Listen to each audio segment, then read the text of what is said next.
Hello, welcome to Portimao. We are in the quali session already, but everybody's of course starting for everybody else to go out and put some rubber down. But it's gonna happen soon. David is gonna do the quali for us now, for the start. And then let's see what happens during the race. Time to... wait. Time to say hello to David. We are live. Feel free to start the quali whenever you want. Hello. Yeah, I will start with like 7:30 to go, I think. You do wait, is that enough for 5? Yep. Is it? No, 5 laps. By that I mean out lap and then 4. 5 laps. Ah, okay, yeah, okay, makes sense. I'm looking for... what am I looking for? I'm looking for speed off, thank you. Yeah, it's quite an esports split this time, especially in GT3s. I'm looking... wait, where is my chat? There is the chat. Hi Pirate, hi Mario, hi Robert, hi Richie. What strategy am I doing? I cannot tell you. Otherwise I have to DDoS you, and I don't know how to DDoS you, but... it's an interesting strategy, let's see. We got the Balbiano GT3. There will be some crashes. I had a crash with him, like he turned into me from outside when I was slapping him for no reason, so I think there is a good chance of some funny stuff happening with this car. Anyway, where is Coanda? Coanda didn't make it, right? There is Mr.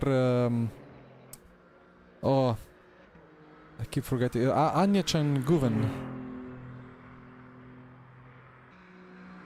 The real-life esports kind of mix driver with Coanda, but they, yeah, and Mitchell de Jong is in, but I think they are... I could not see them now, so I guess they are split too.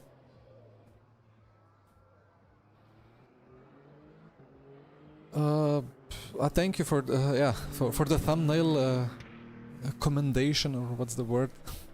I did some good job in paint. Some advice for this car in this track: don't drive too hard. Its tires are gonna overheat. It makes sense to lift and coast a bit. Just don't push the braking zones because you will lock up and so on. Xash, this is just a special event.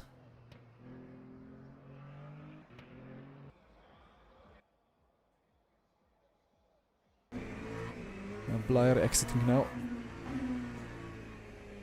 Ah, Nick had the problem, right, with the disconnection. Let's hope indeed.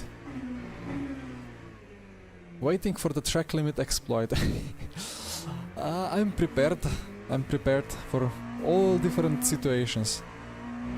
I hope we stay on track. I fear we will not. If everybody else is going off, we have to go off as well, of course. But I'm prepared to legally defend going off track if necessary. I've got the quotes, I've got the rule book, I've got the screenshot. Let's see how it goes. Rear tires go... well, the front goes hot as well. Like, rear tires wear like crazy, but the front is hotter. There is something weird going on with the tires. I claim that it's... well, not a bug, but just something wrong in the implementation. Happens with some GT3s as well. Rear being worn a lot more than the front, but front being much hotter. Strange one. Well, exploit is that basically in sector 2, in the first double right, David is out. Okay, let's check David. out on track. So if you go off track in that double right, the first double right of sector 2, there is no track calculation, but you gain like a tenth or 2/10, well, depends on the car, depends on the line. Yeah, when the rear is hotter, especially if it's close to 100 Celsius, because then the surface, or I don't know what layer is like on the edge of capabilities, and then you just don't have any wiggle room to lean more heavier during any part of the corner. So yeah, in this upcoming corner, you can basically just go like... You can take most of the green stuff, and it's not gonna be a cut. If you go all the way to the gravel, it's gonna be a cut. But, you know, it is what it is.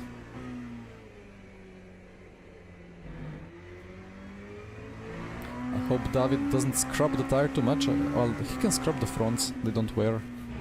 But we will need those tires in the race. Brazil, yeah, Brazil was... it was similar, right? Especially if you kind of lift and coast. Then you just open it up, not be on throttle, and the game will think that you're lifting, and then, yeah, it's not ideal.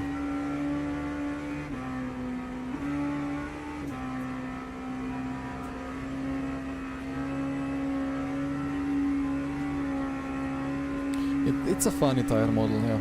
It's a pretty funny one. It feels pretty nice, but at the same time, it's hard to even explain. It's just like the car is just not doing anything, but at the same time, like if you push hard, you get kind of similar response as if you push less. But I mean, like whatever setup changes I do and whatever different way of driving I do, it's just kind of the same result. Until the tire temps rise enough that suddenly it becomes important to be on the safe side. And after 10 laps, then yeah, then it's better to have a stable setup and more like relaxed or under the limit driving. Oh yeah, RF2 LMP2 is quite different than this. Still kind of similar to some extent.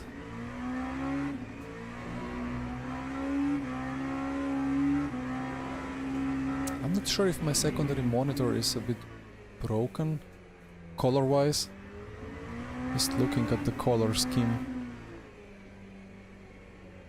It's a bit pinky. Which one is it? Saturation, white balance.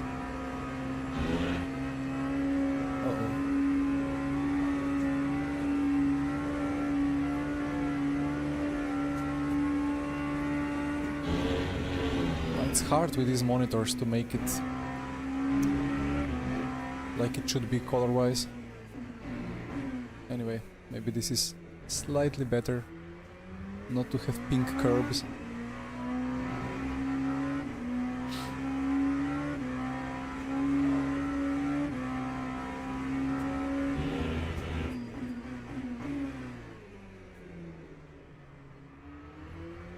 Hi Crow.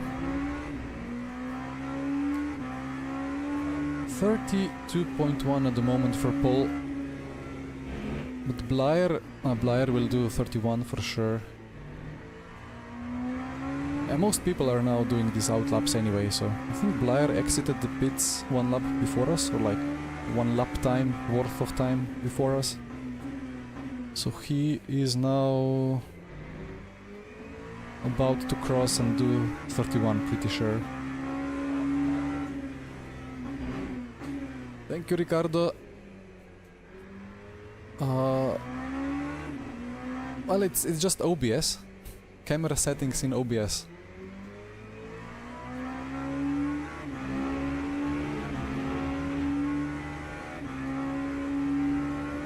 Here we go. Tires are up to temp. 2 important laps. Come on.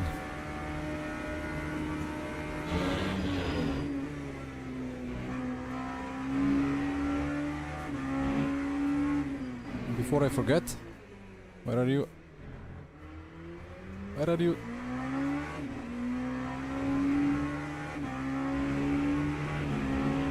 Something broke, wait.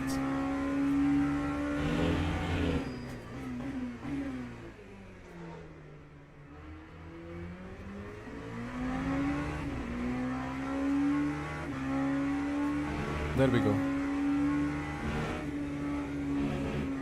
David himself into action.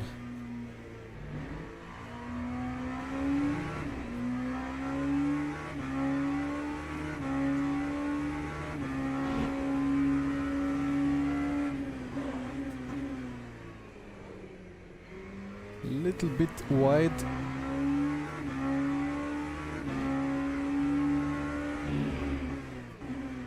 Alex Simicube 2 Pro. Well, David and I both. It's gonna be... Ooh, that's gonna be a nice... That's gonna be a 31.9.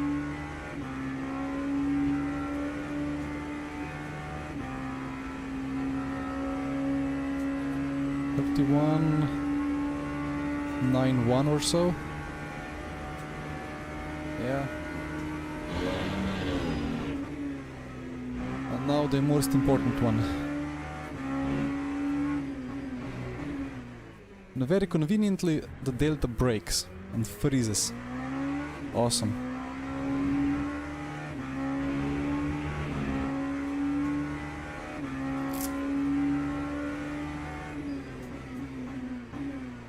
Ay, lock up.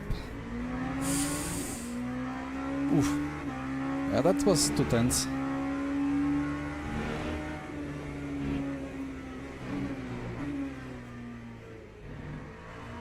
That's one of the worst corners in LMU, like that left hairpin.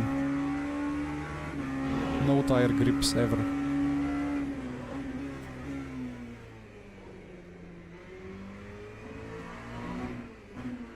Alright.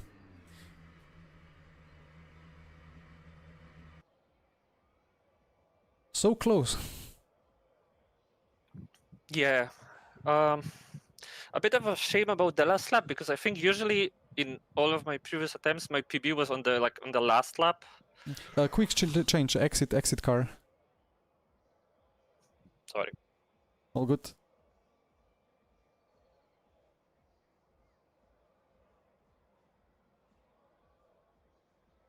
Tire.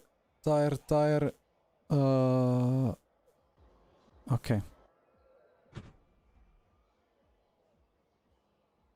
All good. All good. One moment.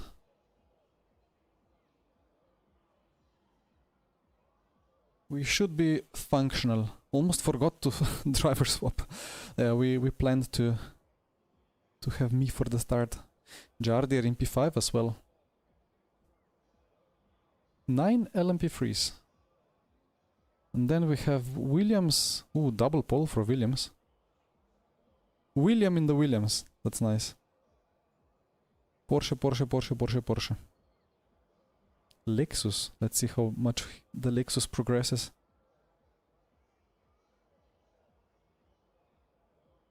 Yeah, we need to be careful about this Balbiano racing. I don't know, like what... every time I drive by him, there is a great chance of him proving this question, or like exclamation mark. Either way, think all is good.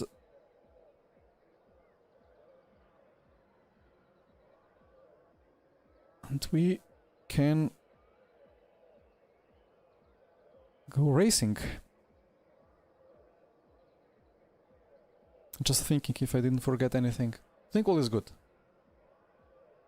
Fuel is correct. Tire is correct. Best of luck.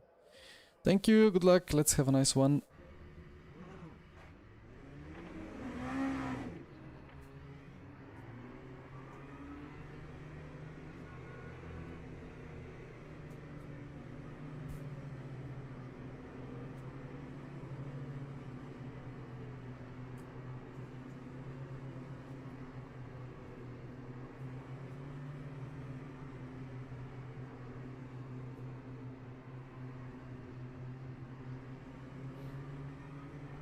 Oh, the mirror is, for a change, correct this time.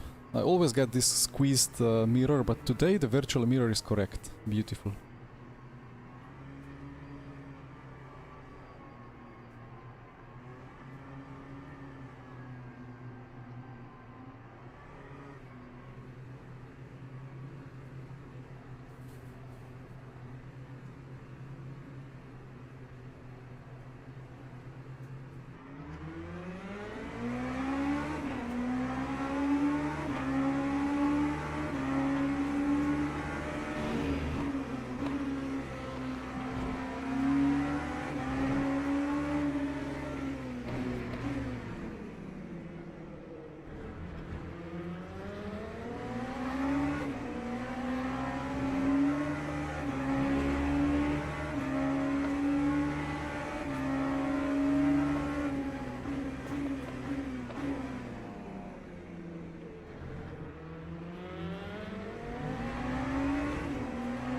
If the race was 40 minutes long, maybe I would go for the apex.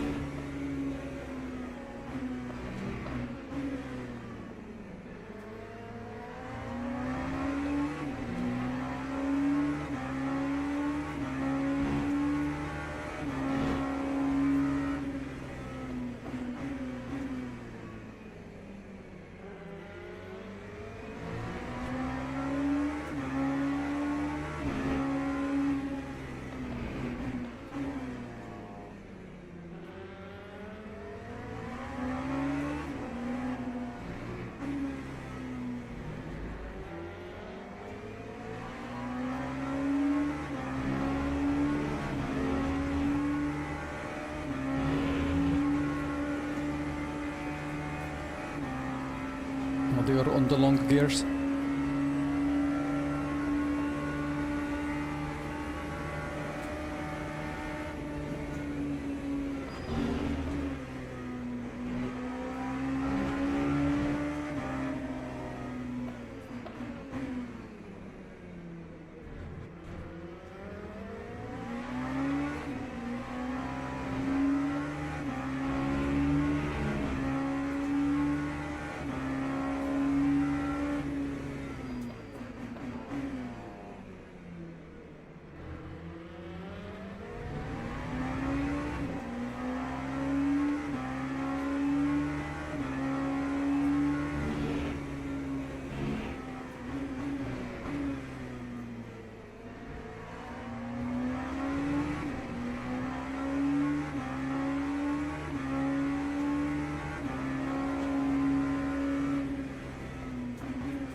Not trying to cut turn 1 exit, but the tires are still a bit cold.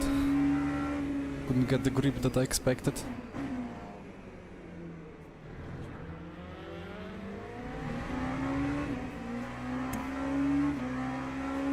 Got to turn on the cooling, of course.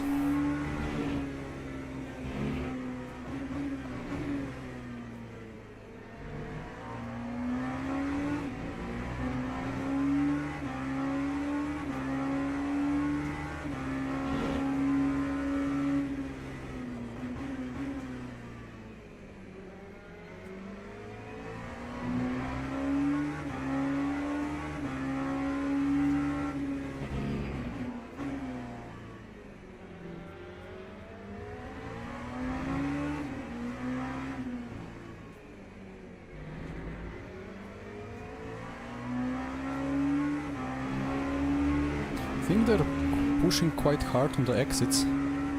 Always kind of wider lines on the exit.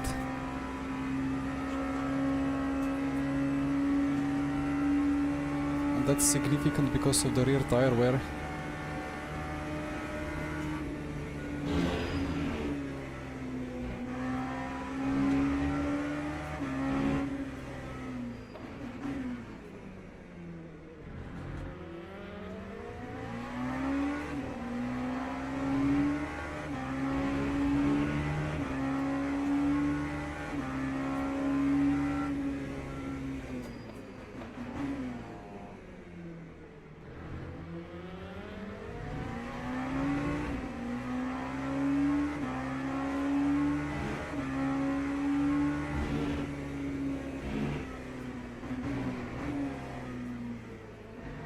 No track limit exploits for now. Great to see.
They didn't want to take the cut.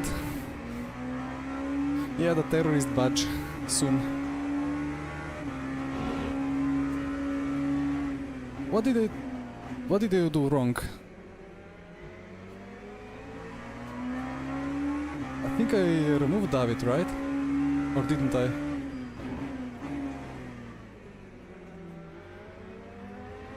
I clicked turn off. No, there's still my camera. That's true. Alright.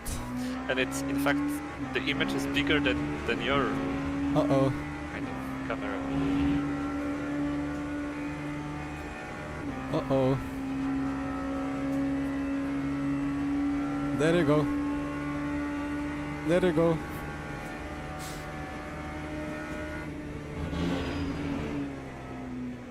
Thank you. Now David can pick his nose in peace, right?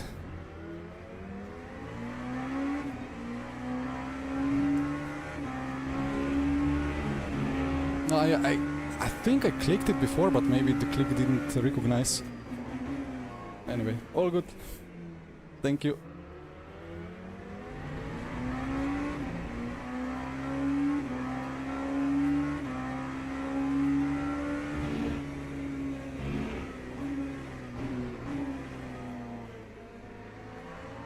I need to be on Blair's rear when we hit traffic. Picking start.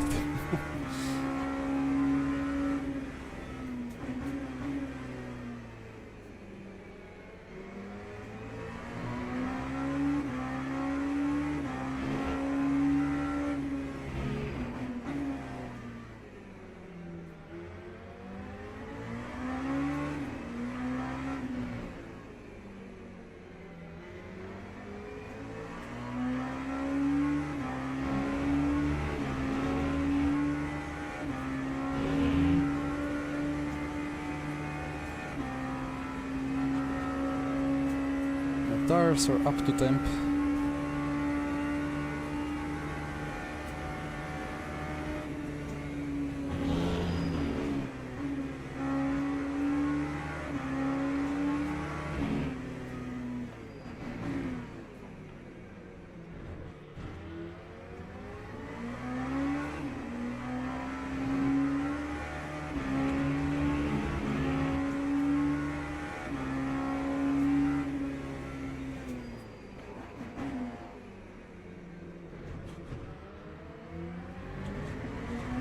was a terrible apex.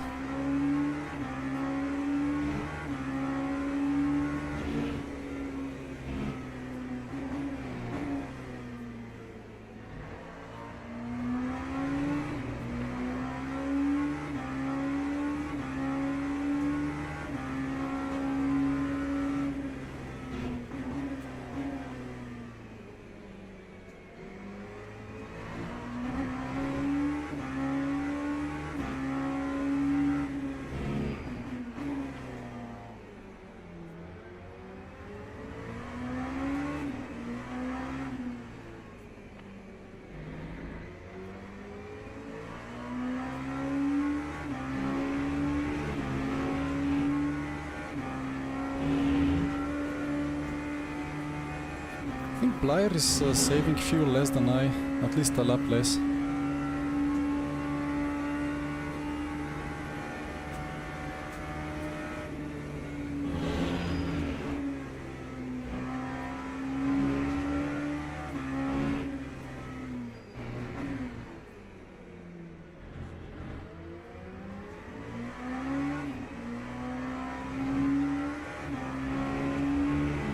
Time to hit the GT freeze.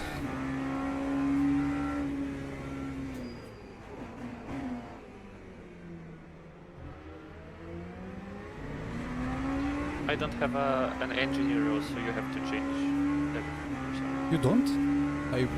I got... Yeah. What?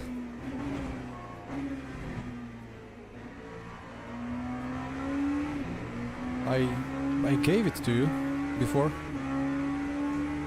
So I'm confused. Well, I just don't have it. I don't even have the... I just have the driver icon. What? I fixed it before, so something went wrong there. It's okay. alright, like, Copy. it's not complicated, we will manage without it. Yeah. Okay, let the jungle begin.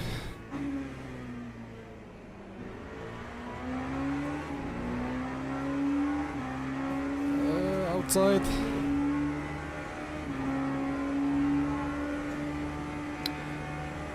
I will tell you the... unless you have a view of the small strategy image. I will ask you. I think I know. Okay.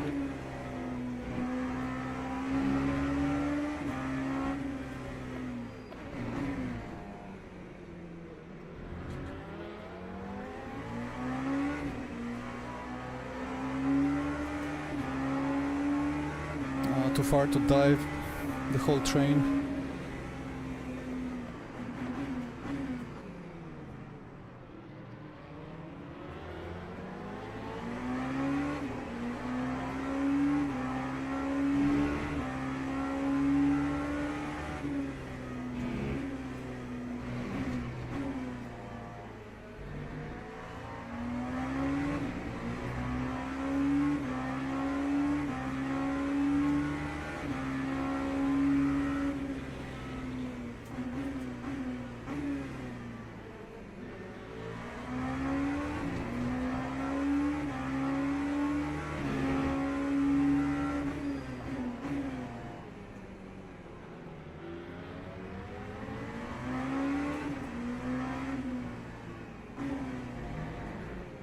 I keep forgetting that I just have to brake much earlier than GT freeze.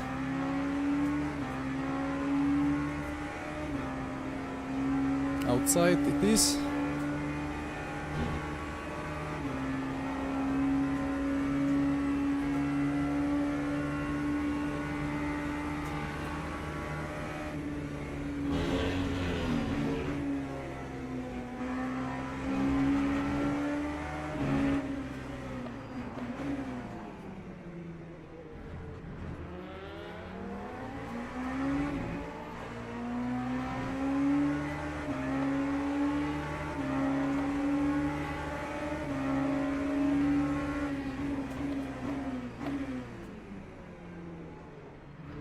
Wow, he made the apex.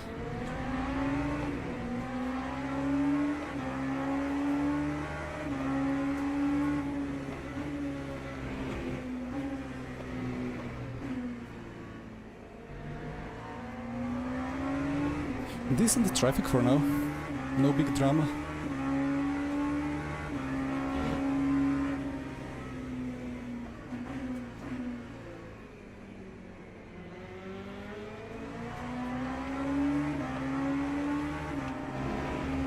Oh! Contact! But they survived.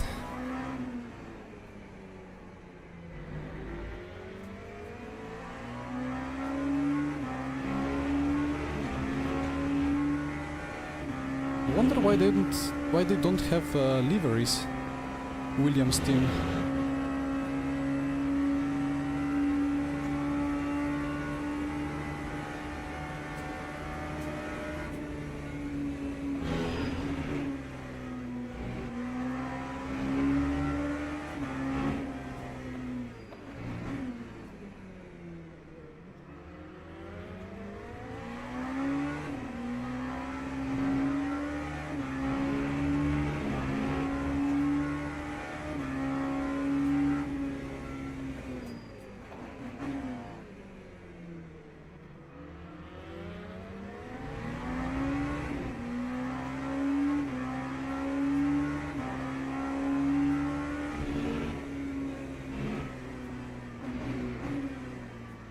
Serban, well, actually some fixes have been made with a patch yesterday, right? Although it said that the engineer will still have some weird visual glitch with the difference between the setups.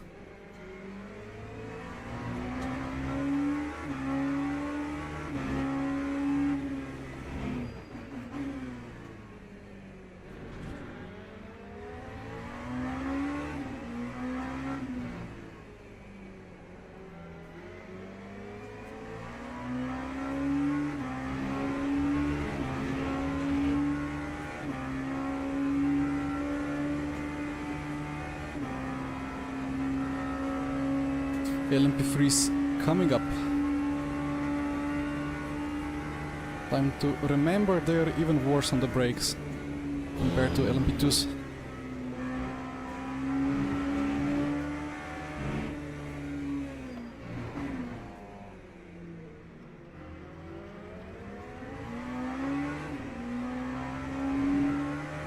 Oh no, he will get them.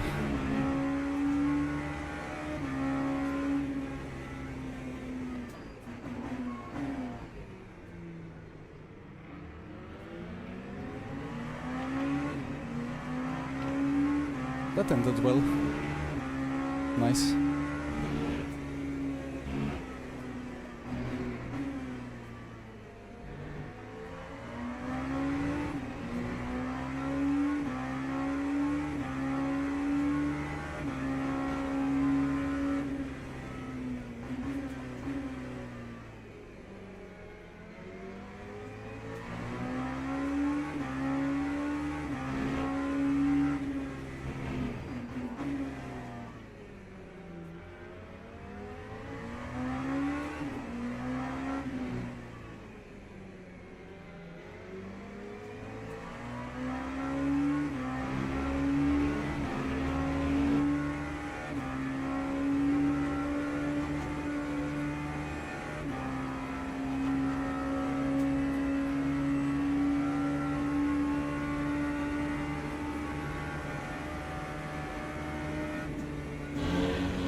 This has been the least dramatic first lapping of all the slower classes in a very long while.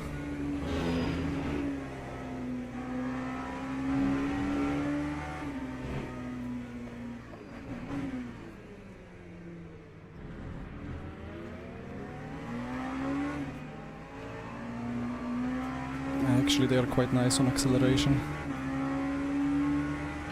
The LMP3s.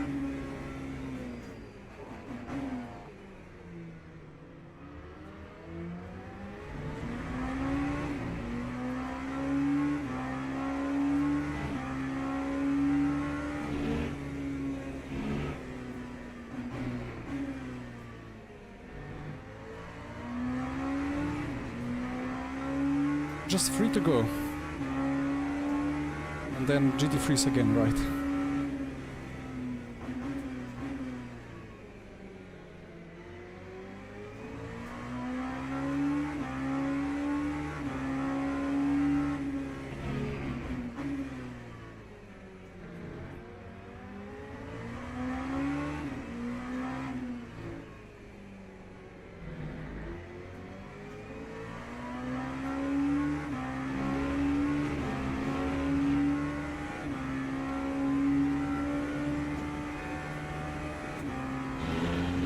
This LMP2 is so nice around the outside, but if I try to keep it in the apex, it's like bouncing and smashing into the bumps so much.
Lap 15 now.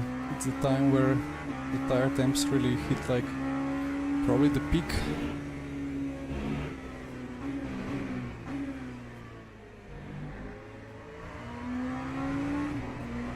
Doing quite well on our side.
Survived the terrorist batch 2 times already.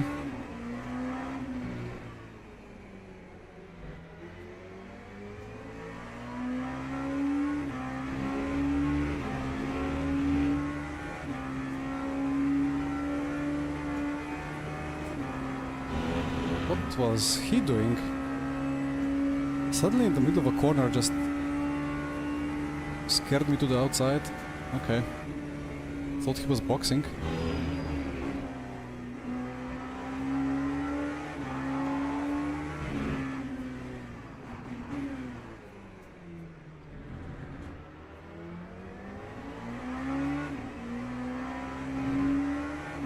Luckily, this LMP2 has quite nice front downforce.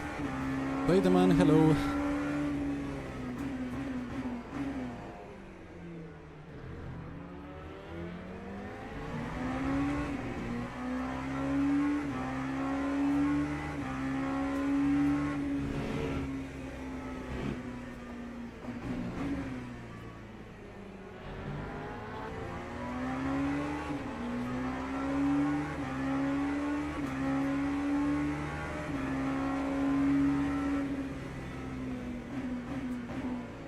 Blair is struggling a bit with traffic.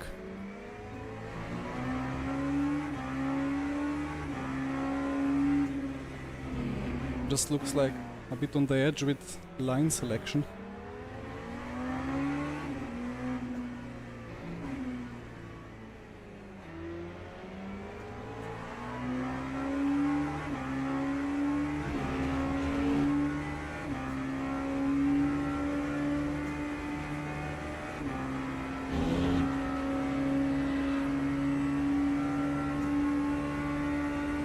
Fresh trim indeed, although the headset always, you know, does funny things to the hair.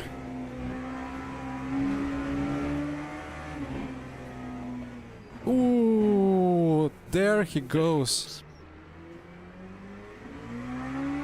Into the lead. What was the phrase? On skill alone. Taking the lead on skill alone. Interesting. You know what, for the whole race I felt like I can brake much later than him into that corner. Always closed in significantly.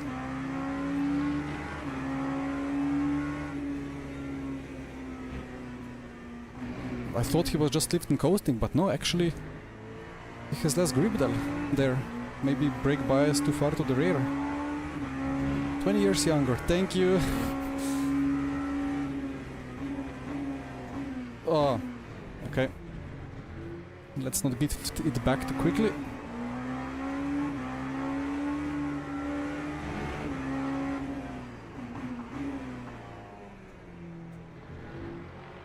I mean, I should just have sent it on the inside.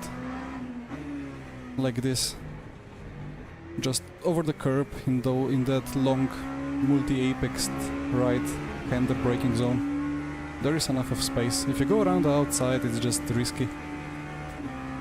If it's multiple cars. Although, if you're on the inside, there is a chance that they just turn in on you completely.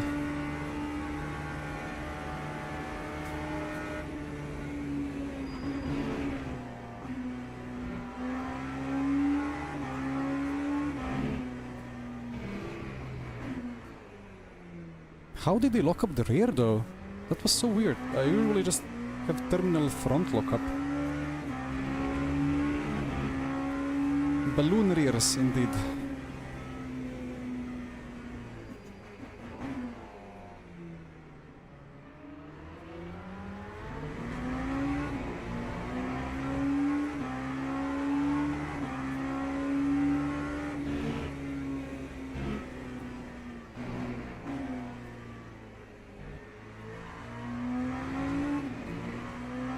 It just makes me think they are just running too stiff, too aggressive rear suspension.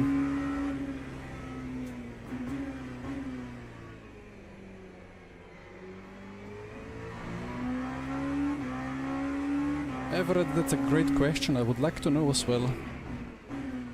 Although I feel more like a pro driver than a creator.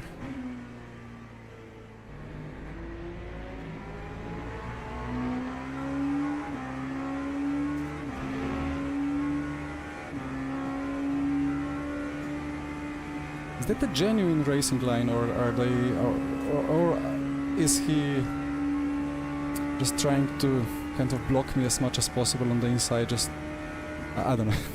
Sometimes it feels like the GT3s can open up the corner, but they will not because they don't want LMP2s to exist. I won't blame him, it's a Porsche. If you try to go flat out on the exit, you will go straight, so you just need to wait for a long time.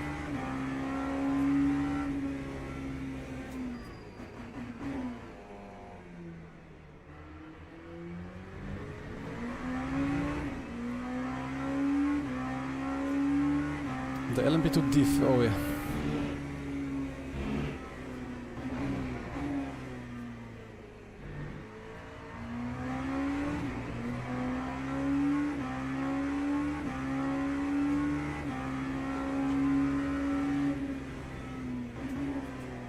And that's an LMP2.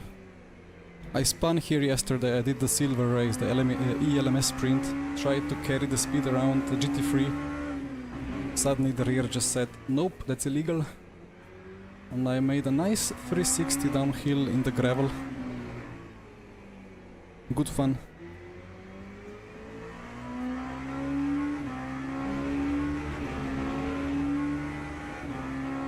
Still gained rating, it was just P3 instead of P1, but it was a good experience not to repeat today the same thing.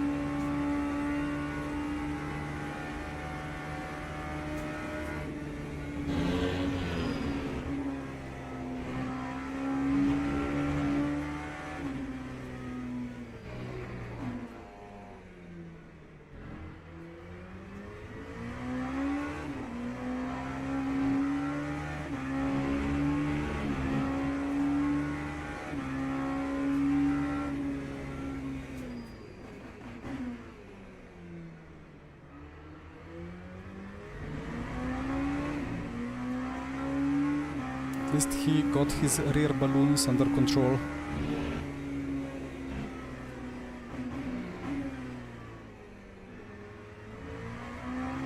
It was a bit of a low speed spin anyway, like he almost caught it, but because of how the cars are, he couldn't catch it, but the moment when the car like completely snapped, it was already kind of low speed, though it's quick 5% or 10% worse wear and hand massage for the rest of the stint. Then we wonder if he wants to do the double stint, and it's gonna be difficult.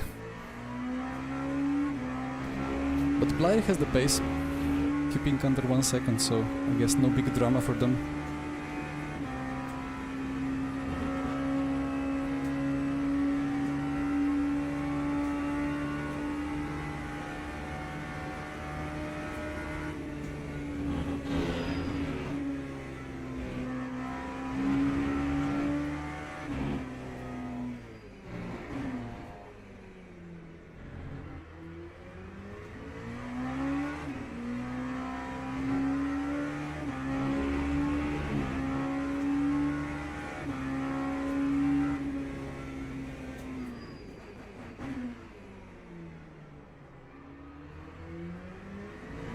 It wasn't an apex.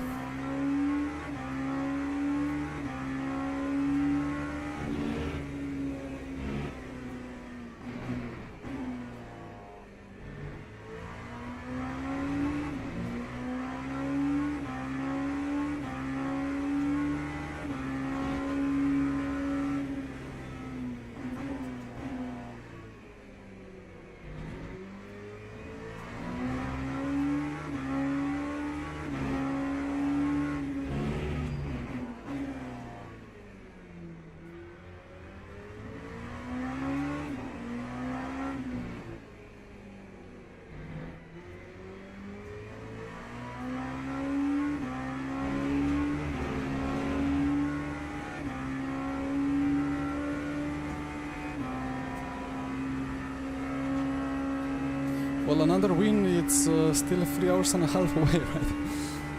We are not cruising, we are trying to drive as fast as possible.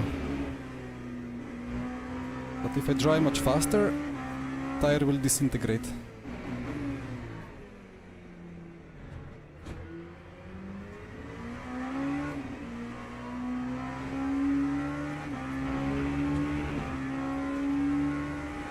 Nervous about being chased? Well, depends on the price pool. Or depends on the situation, depends on the circumstance.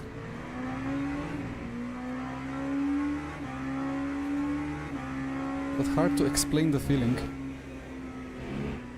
If you know you have the upper hand strategically, like now it feels like they have messed up the tire a bit with the half spin.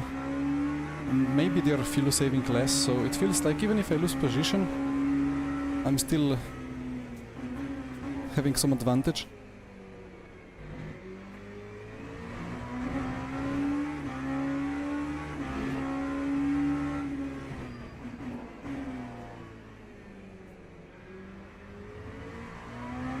The rear starting to be funny on throttle.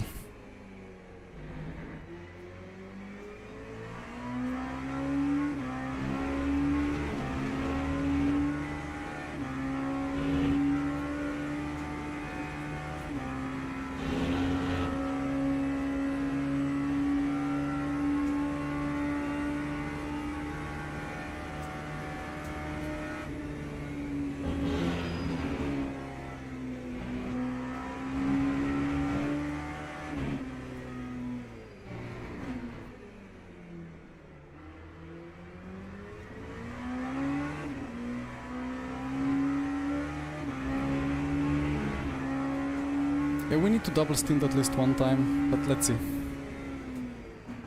There are multiple strategic options. Double stinting different sides, double stinting all four. Let's see what others do.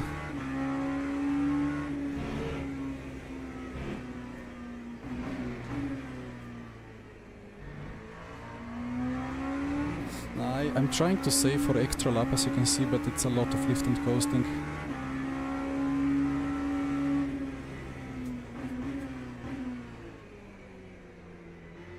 Maybe not ideal.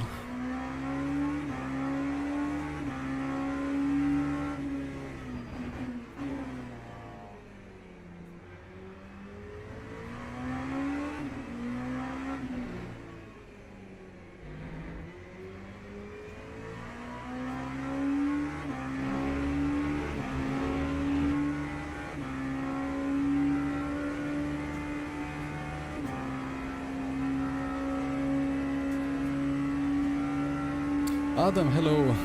GG for the win. Nah, I didn't bonk.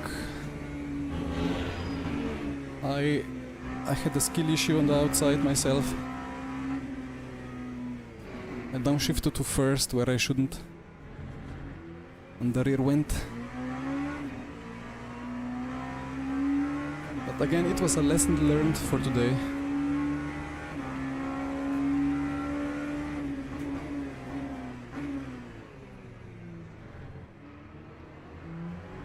Sometimes one thinks that it's easier to save in the traffic, but actually the traffic can disrupt the lift and coast quite a bit. What is he doing? Ah, Balbiano. The terrorism in action. Parking in the middle of the road.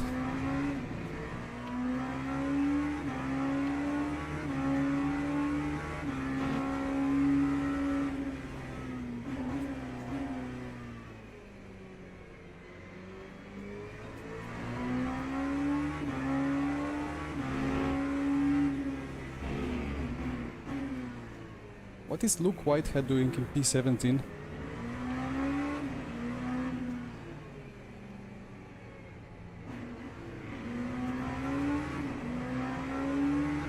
Come to use on off track.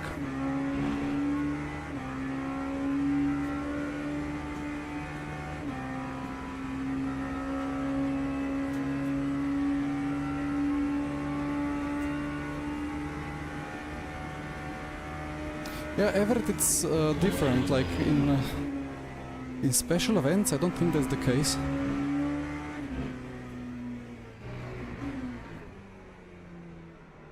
Drive-through at start. Oh, rip, poor man. What did he do?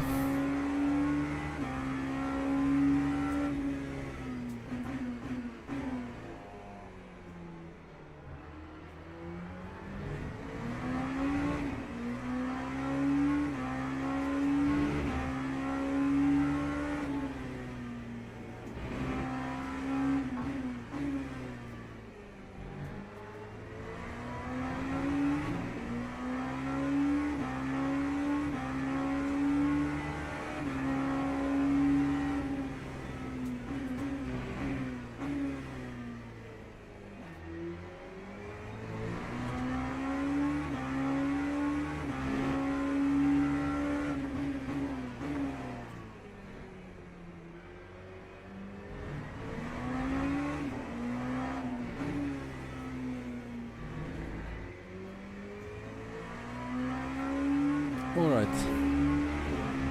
I don't know if it's 6 or 7 to go.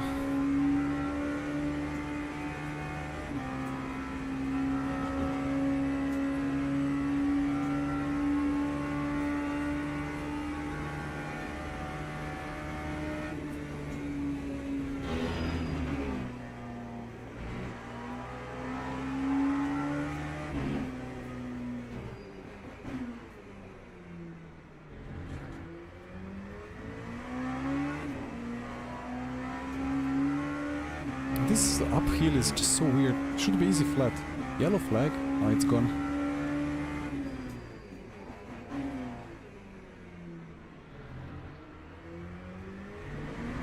Should be easy flat, that turn 3 uphill.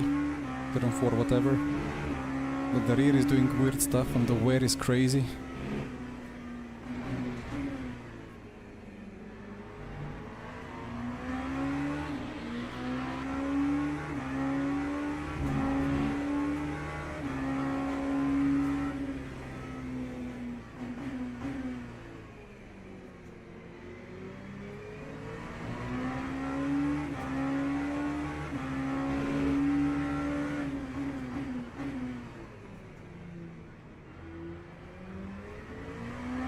Survived to 3 wide, nice.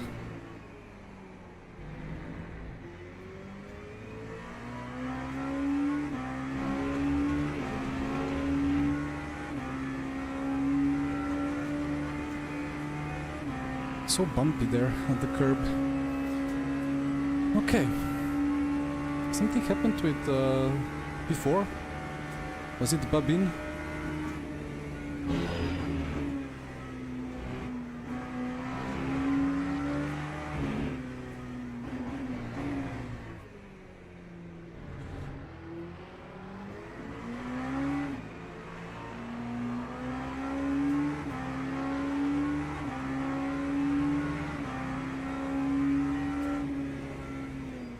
Yeah, Adam, as you say, depends kind of on the level of push and of lift and coast and everything, but there is just not much margin in the tire.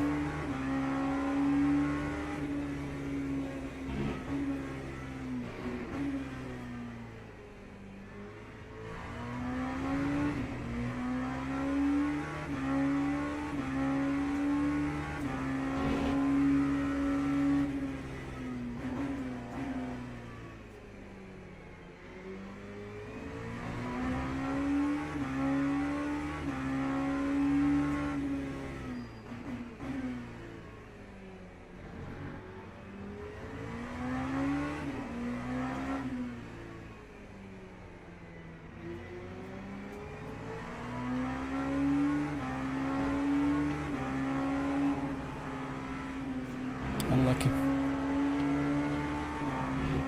Oh, nice catch for the Porsche. Oh, that was Nisod. That was a big moment for the content.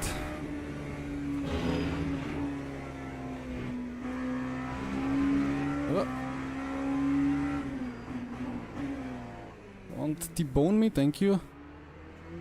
Just keep the apex.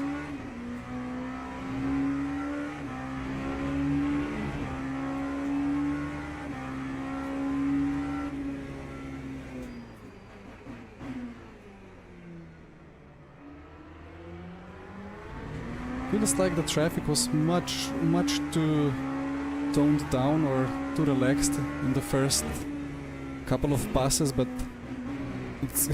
it should get quite crazy at some points. Well, the track is wide, so there are many ways around the traffic, but if a little bit of lack of communication or cooperation happens, it can be a big moment very quickly.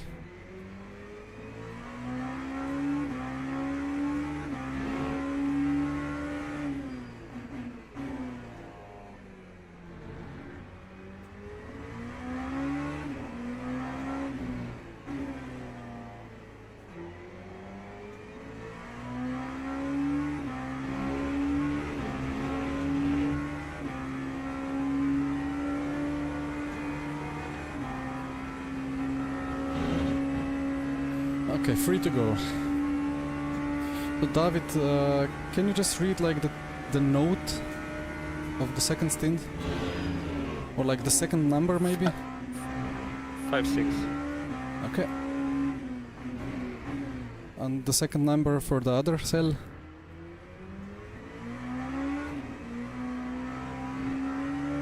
Should be 6 something.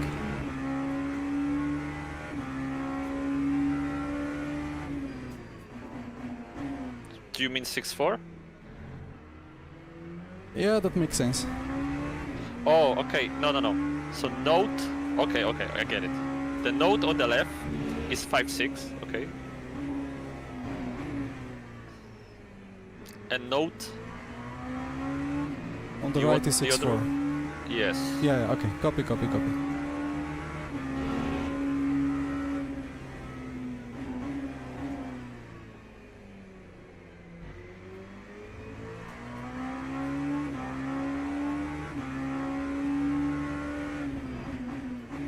Now let's remember what 5-6 means. It's not retire the car, I think.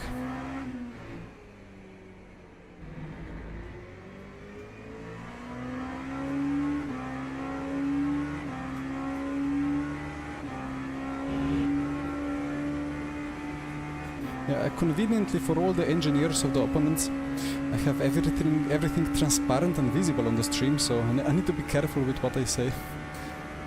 Belbiano indeed. We'll have to overtake him many times today.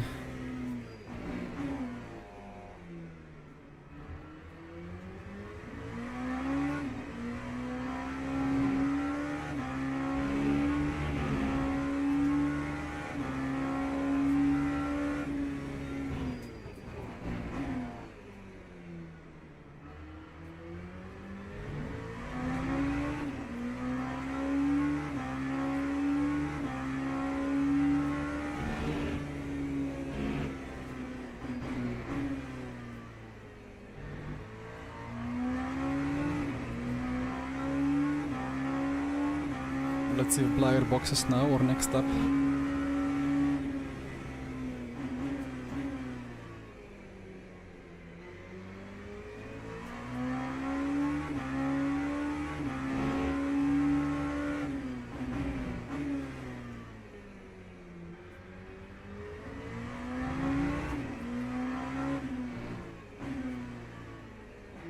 Dear Apex, why do you hate me?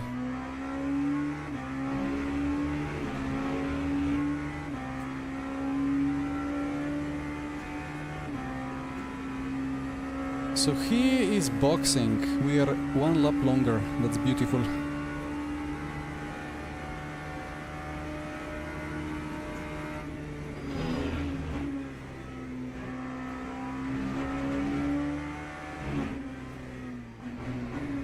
Can you check if he's changing tires and so on?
Okay.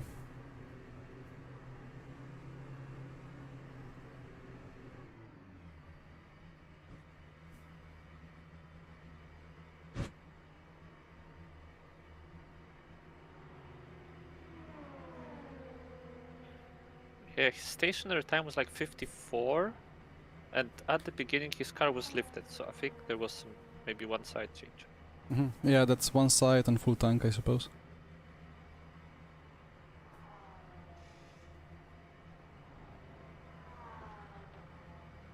Right.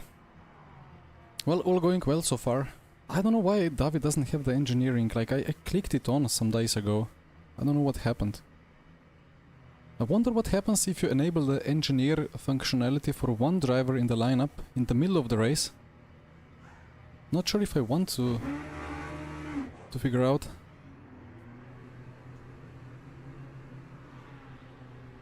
Maybe you find a variety of new bugs never accounted and studied before.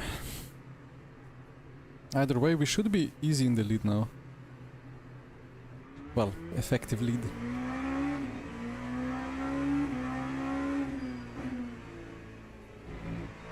So, right side is cold. Don't lock up.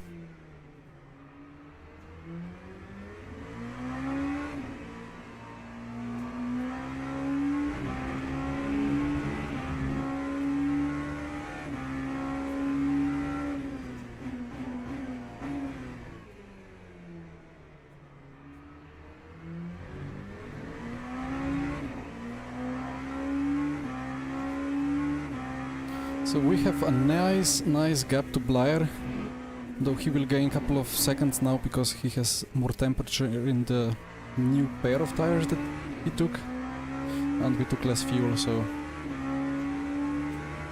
cannot let the gap to close in too much.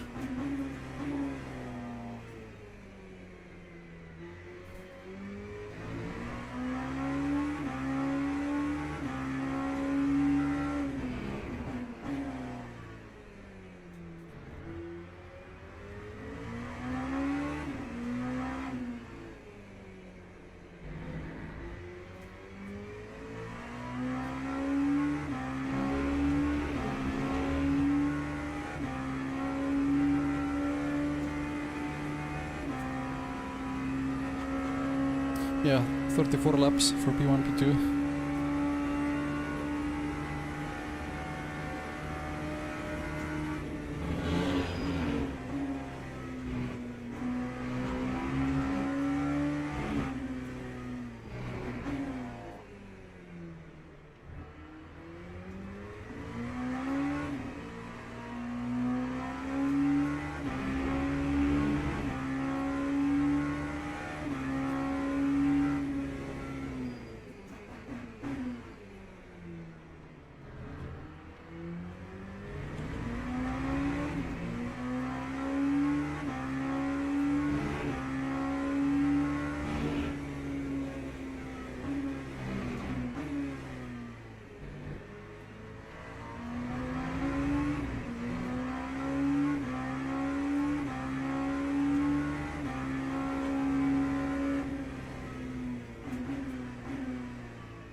Why did he stay in the middle of the road again?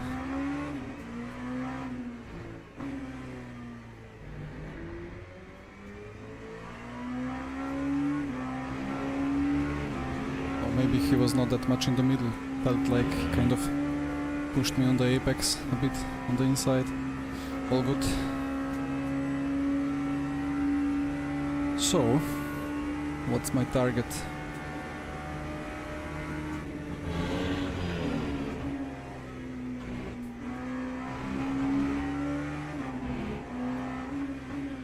Another guy defending.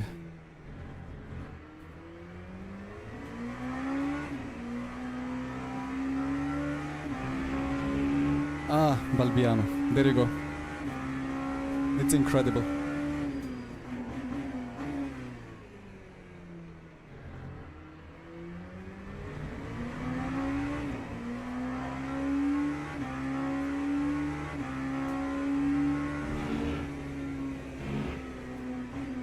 Not difficult to get the terrorist badge if you are actively trying to make life of faster class cars difficult. Adam, interesting.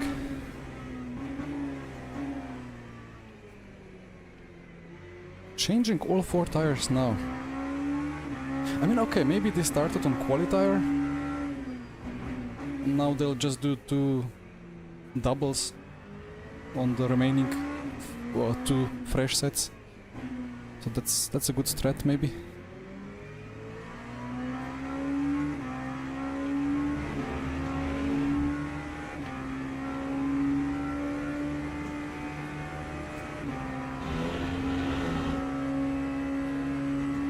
LMP3's in the pits.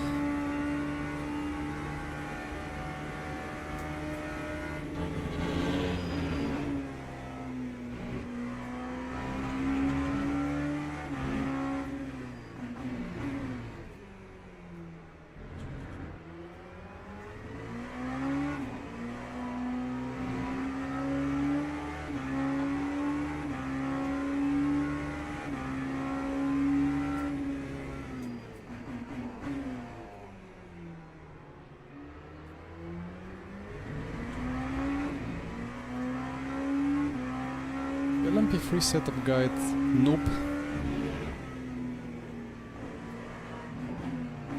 I don't think I even drove LMP3 with a setup. It was just fixed races. The Geneta was great fun.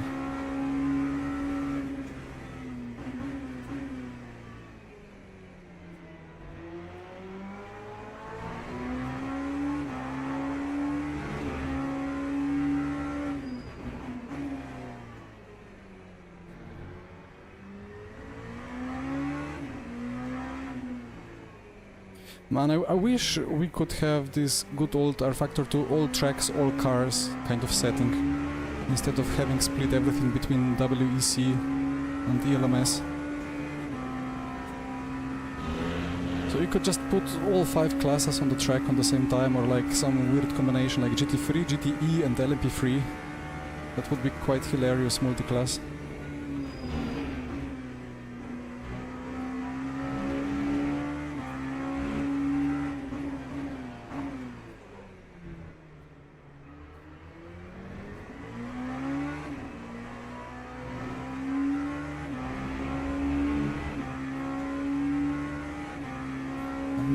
Have I even driven the Leger? Maybe I drove it once at Silverstone on the release party day.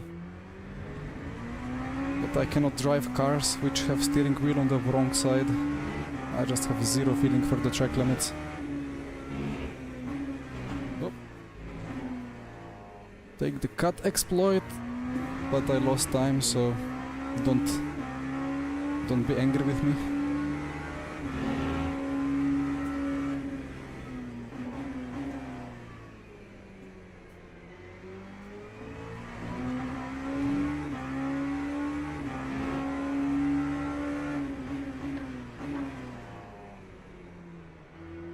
It was a bit on the edge, but alright.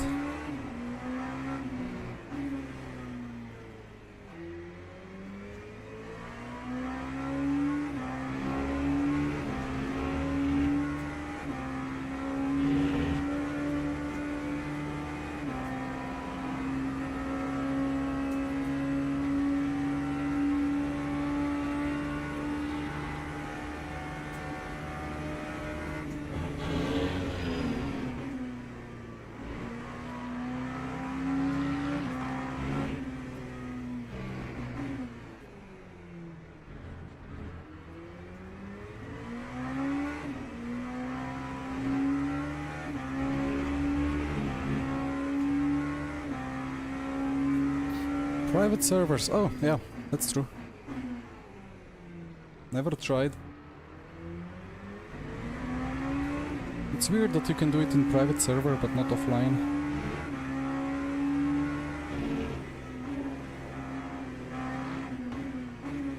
Maybe that's an idea for my 3K subs party.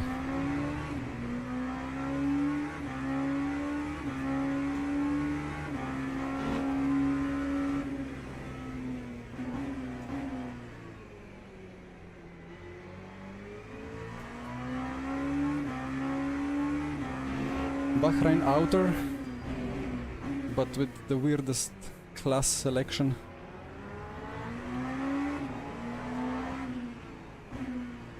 Nah, nobody will join for Bahrain outer.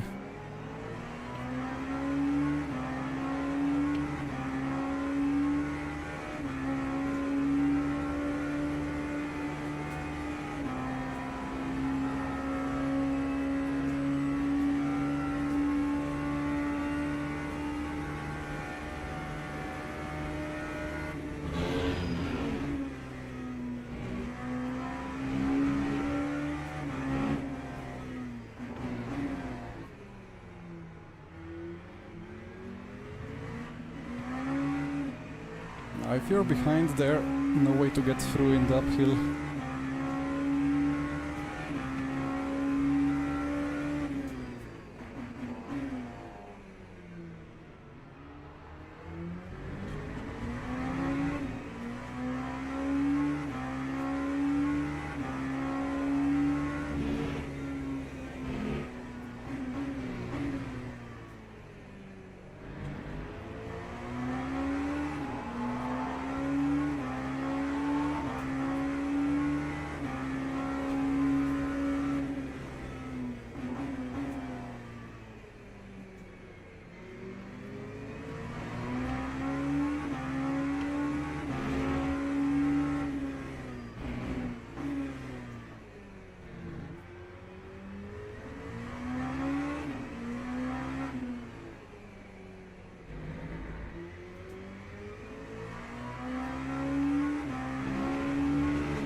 Well, GT3 versus GTE would be such a strange one. Actually, I wonder, going back to GTEs that are still on old tire, that would feel so weird.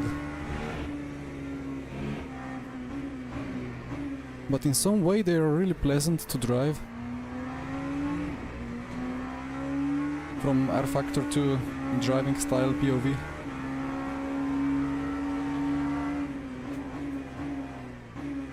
Turn.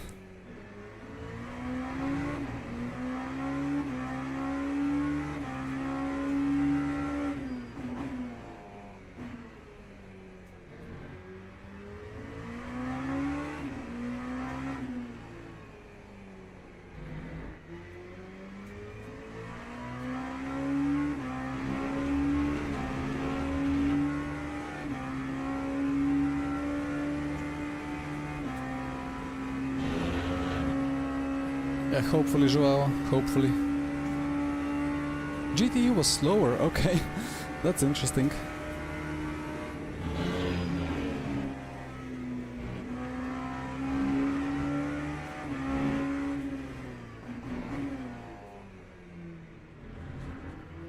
That's really weird though, because GT3s... Well, on LMU 1.1 they were just sometimes seconds slower than in real life. But well, now they are kind of second quicker than before. But still they don't look like they're crazy fast compared to real life in quali.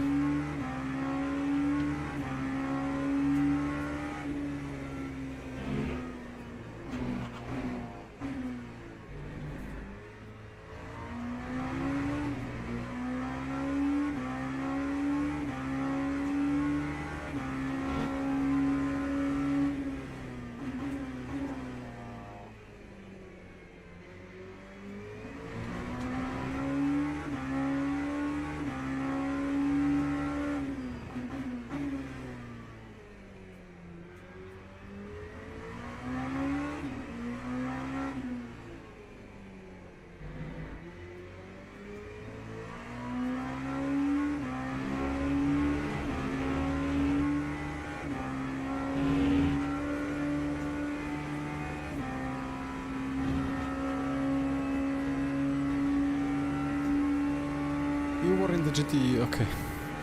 I mean, it could be Paul Ricard thing, although it's not a special track, so it doesn't make sense that it would be different BOP between the classes in other tracks. That was a tap on the rear.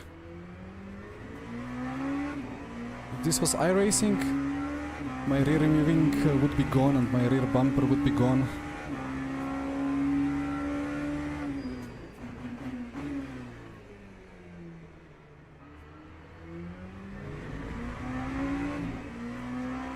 No damage, all good.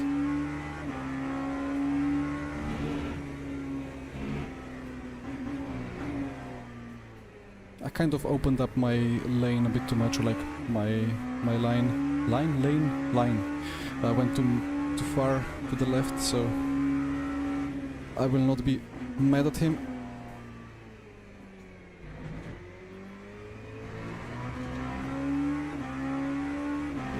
Front left getting hot.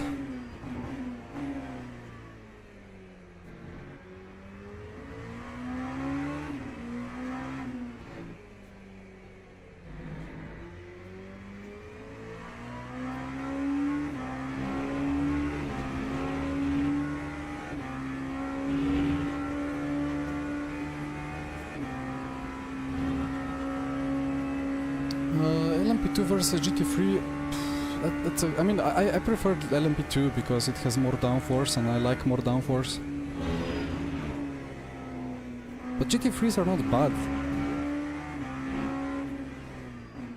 And they offer very different characteristics between each other. Front-engined, mid-engined. While the Porsche still feels like it's a rear-engined.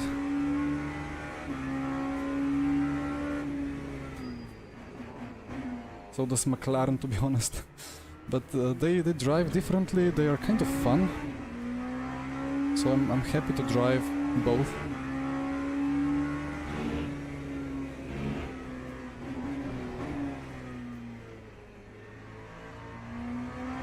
Although of course, as I always say, I prefer a car with a front wing.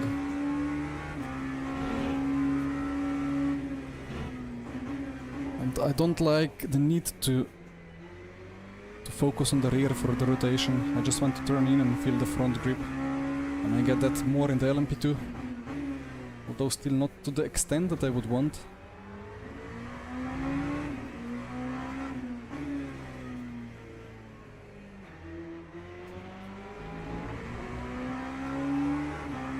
Albiano.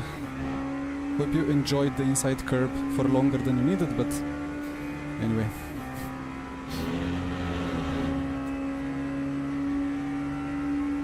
LMP2 or hypercar? That's a great question, because I like going fast on the straights. But yeah, the LMP2s are quicker in the corners.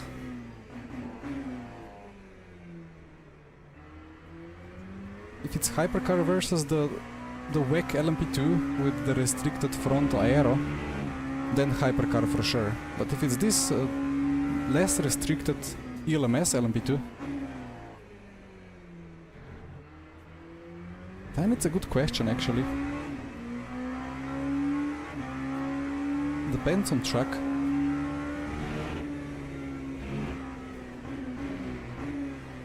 Hypercars do feel a bit too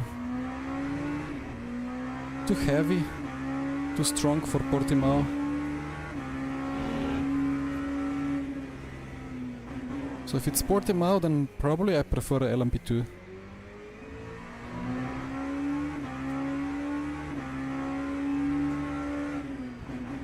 But for Le Mans, even hypercars are too weak.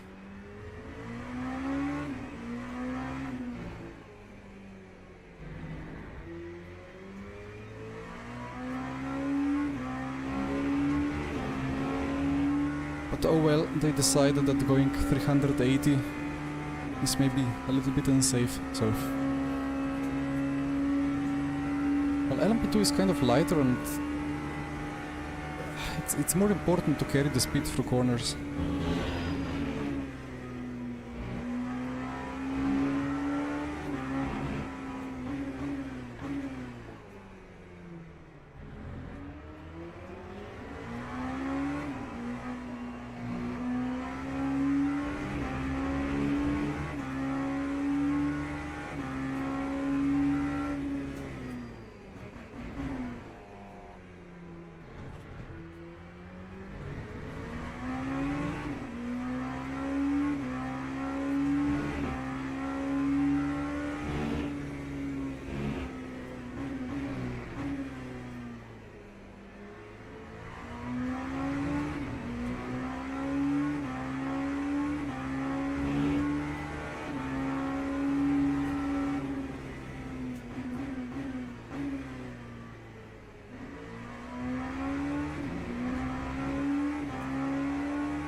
Whitehead still on a P15?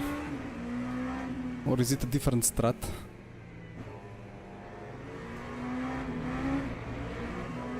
You don't have to do that with Ford. You can open it up a lot more. I don't know.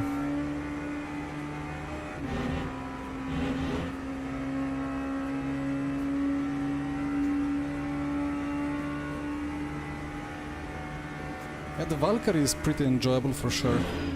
Just drives nicer into the corners without the hybrid. Just feels better. I do agree with that.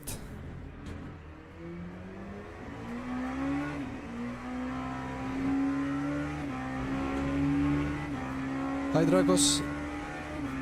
Which Dracula LMU is my favorite? It's difficult to answer. I don't know if I have a favorite. Luke not used to anything that isn't a Ferrari, potentially. Well, now he's not bound to the Ferraris anymore, so lucky him. Can suffer some Ford Mustang. Not sure if that car is any good around here. Probably good in the long run.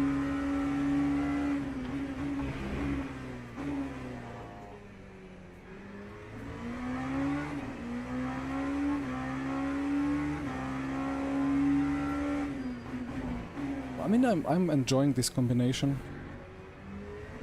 LMP2 at Portimao. Problem is that, well, we have what, 13 tracks, 14 tracks? We have raced all of them so much that none of them are special anymore. Although we always race them in different circumstances, different race configurations. It's always new.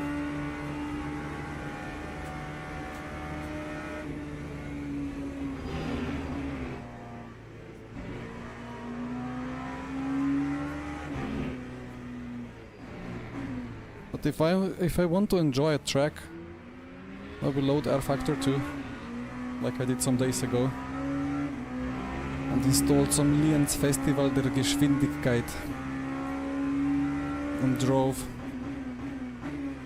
some cars like USF 2000 and the Ford Mustang, or it's called Houston Dissenter, and I drove the Mini and I had a lot of fun, just for a bit of a difference. But of course only offline.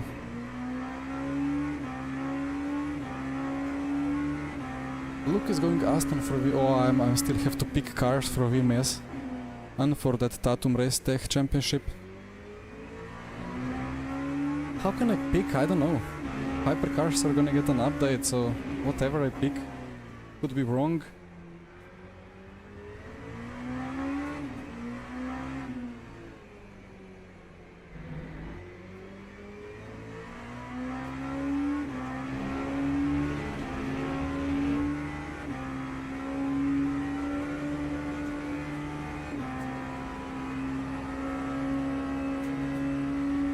We all want R Factor 3.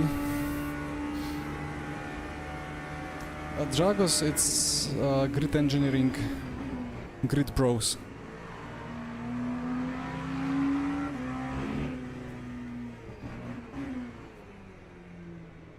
Easily importable into SimHub and just manageable from there. I think SimLab and Grid Engineering, they have their dedicated software to run this stuff as well. Before I say more, I will need to ask them for affiliate link to sell stuff.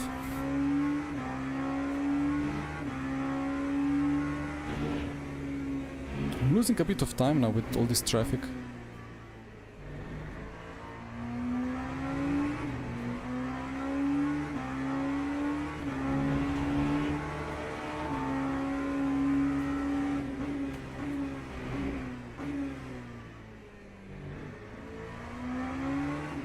Clary wanted to defend a little bit, or like I fear that he will want to defend a bit, but I was too close.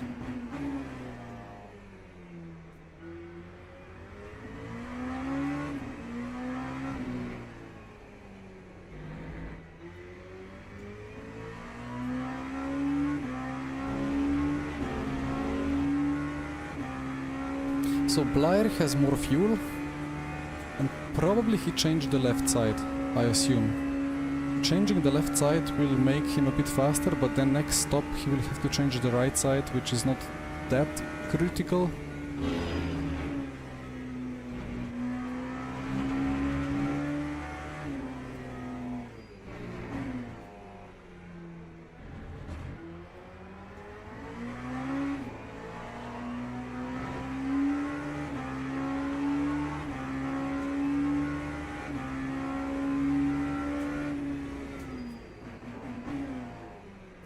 Apex.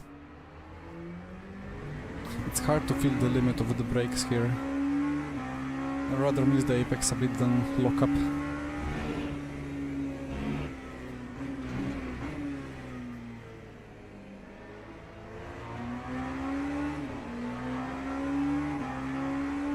Yeah, tire slip. At the moment it's just front slip angle. I do calculate it myself, like there is no channel for slip angle. But you can download the profile from the Sim Hub section of my Discord.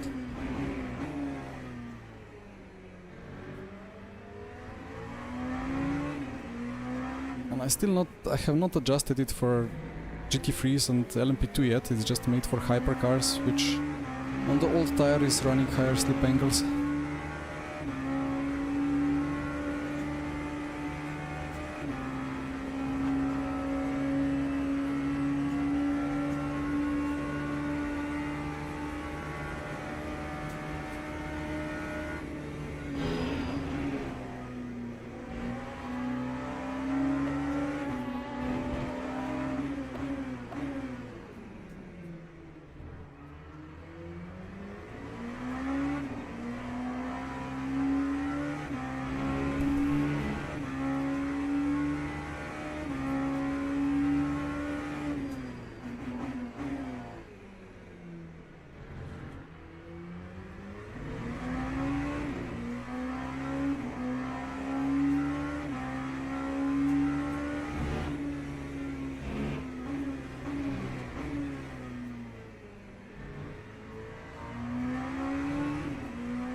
It's just a time loss to open it up. The LMP3s are quite quick in such corners.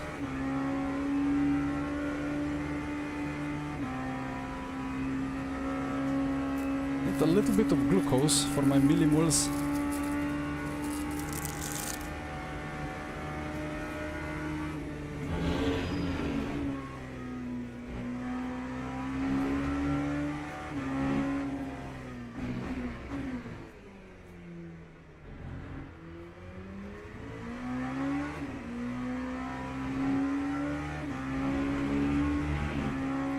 But gap to Blair is opening, which is great.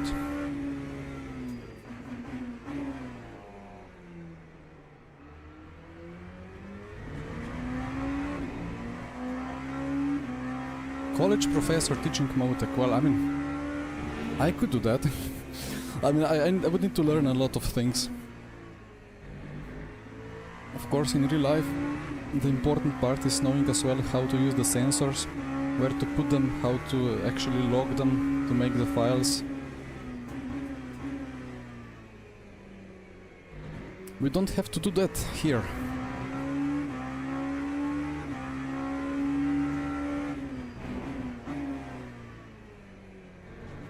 Yeah, no worries, Dragos. Happy to help. Like, it's not too much of a drama going on here. I just need to make sure I hit every apex and the gap to Blair stays the same or maybe increases a bit.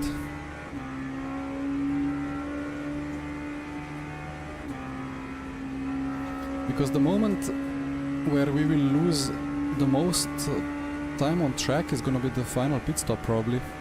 Or let's see how the strategy plays. Like Like at some point we will have to refuel more than them.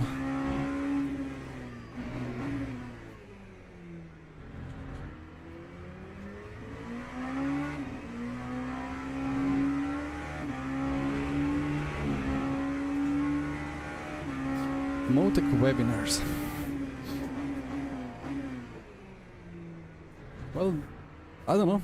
I don't know how much people want to learn about this.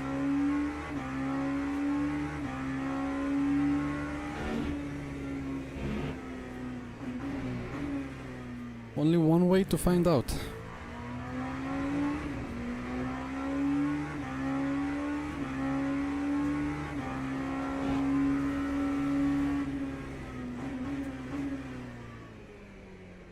Though probably ChatGPT and co make a better job of explaining stuff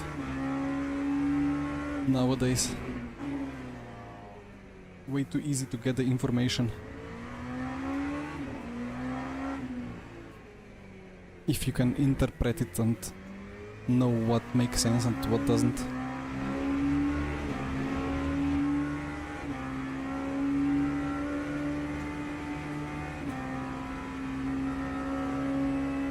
Supercars ultra-wide is way less demanding on GPU, and I physically don't have place for triples.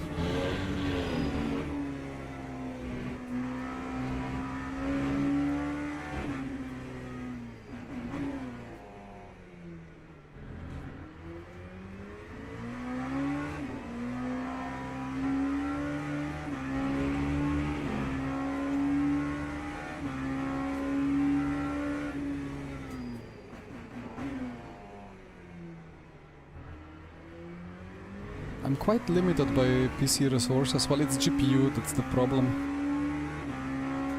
So I do run like low to medium graphic details on average. Just the textures are kind of high, but not too high so that the VRAM doesn't get eaten up. But if I had to run more pixels, GPU would struggle hard.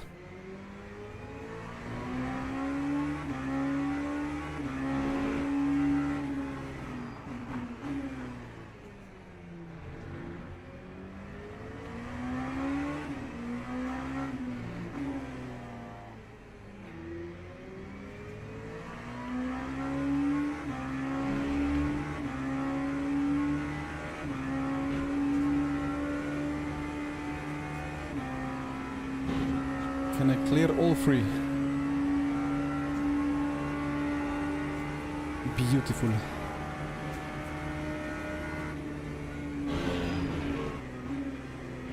Well, the traffic is pretty nice to me this time, for a change.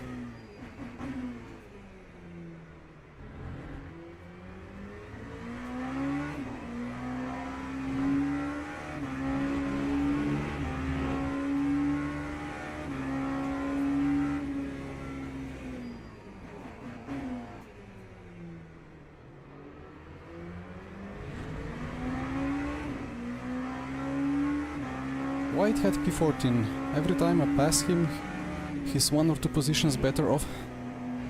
And that's... Who's that? Okay. Off track. All good. P8.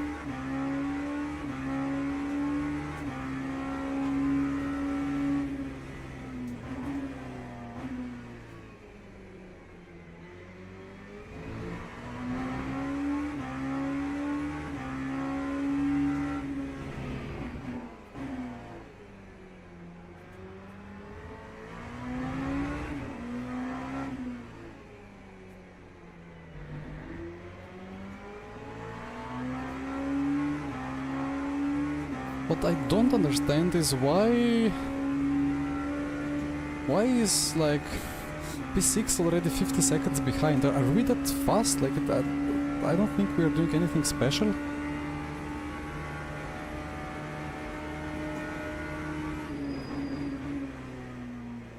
And we don't run like a particularly crazy esports setup. I just like we reloaded the Go setup, made it a bit more suited to endurance, so that the rear doesn't scream too hard.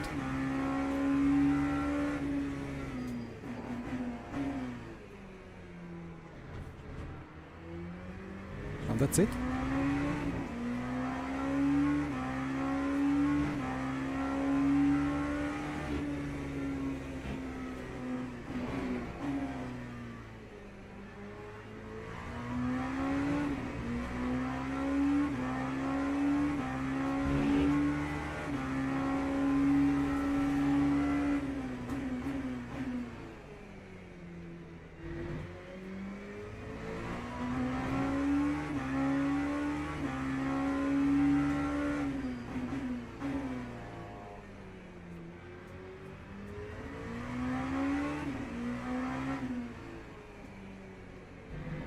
This curb is great for rotation.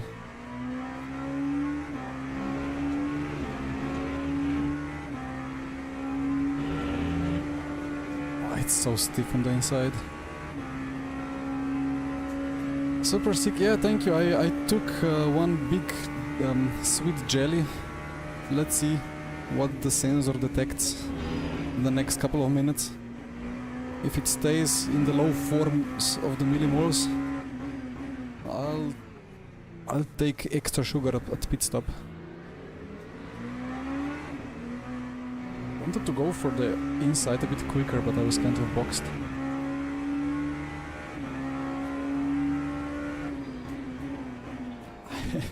I cannot go later on the brake. And then the first gear is 1 kilometer long.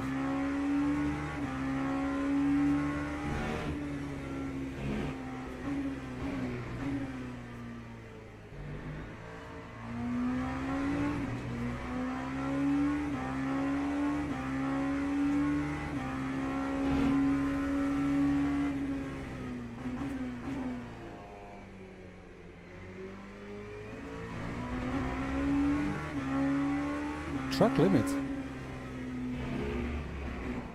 Interesting.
Well, about the triples versus ultra wide, as we take the esports cut line. I mean, if in the end I still would like a bit more pixels on the left and on the right, but like if GPU is not a problem,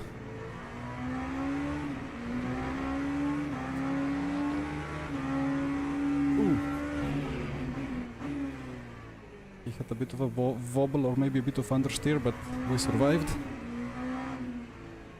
If you have the place, if you have GPU, then triples are a pretty solid choice. And those like bezel-free kits make it very nice. And then again you have the even ultra-wider ultra-wides. Ah, Pierre, you saw it. I made extra effort this time.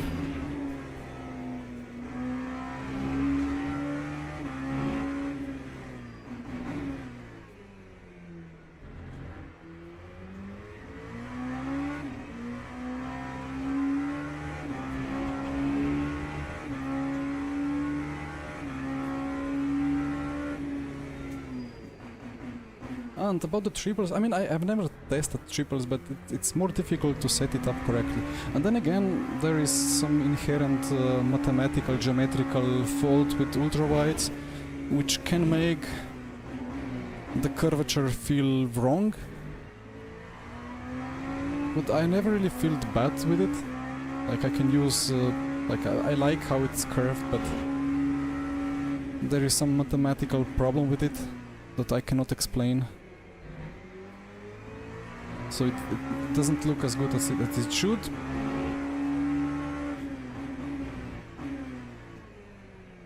But oh well.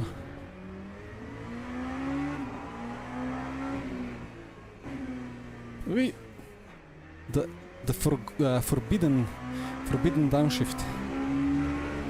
If you understeer in low speed, do not downshift. Just wait for the corner to be over.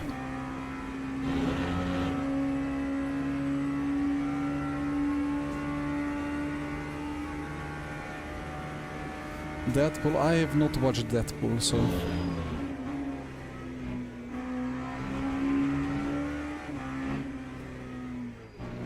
But maximum effort is often the way to go, so yeah.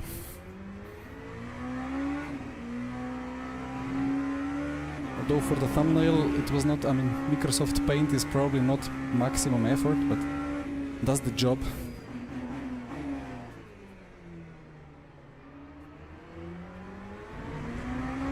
We are gapping Blair quite a bit. Wonder if he had a problem or is it just average pace.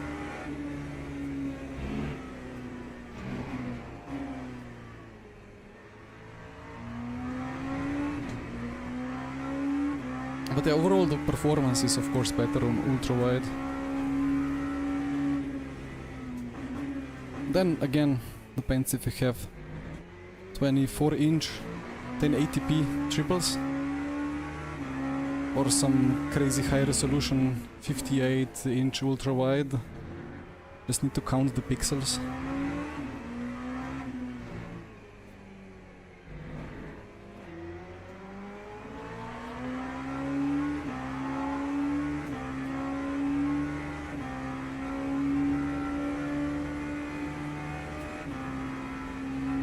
Bonjour indeed.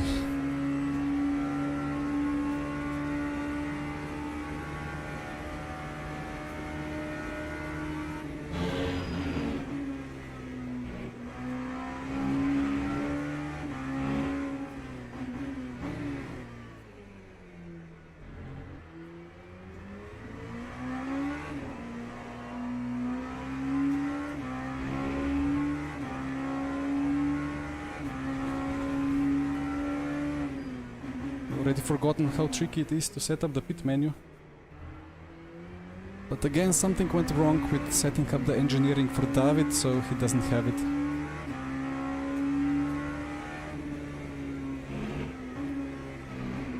But we can manage. We managed for many years of Air Factor 2.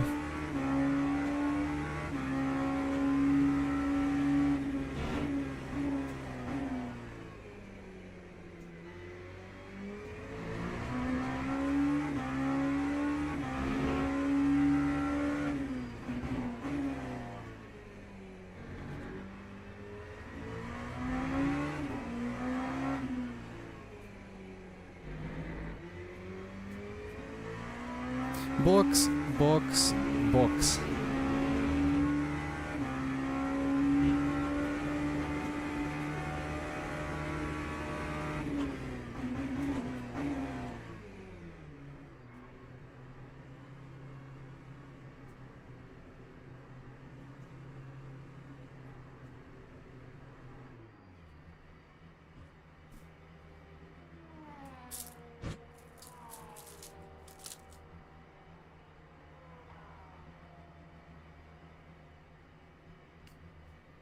There is a bit of randomness, I think, in the fuel.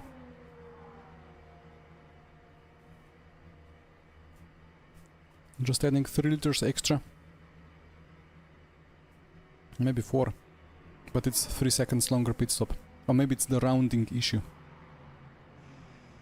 And it's all within the mathematical limits. So now it's the time where Blair will get, depending on what he does, advantage. He has less fuel if his tires are good. He can make some impact. Round Nikishi, copy, copy.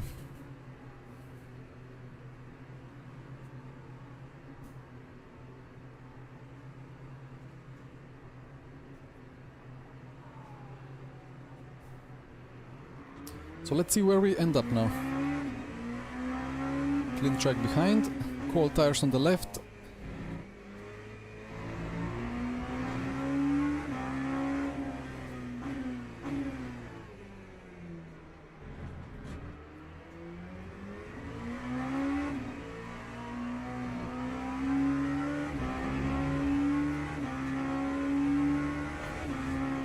Keep touching that grass for some reason. Lock up on the cold tire, but it grips. It grips too much even.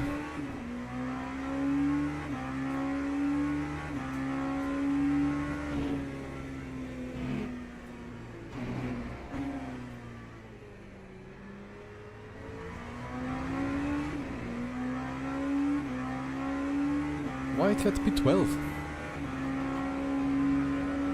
Next time around he's gonna be P8. No, maybe not P8. P10 maybe.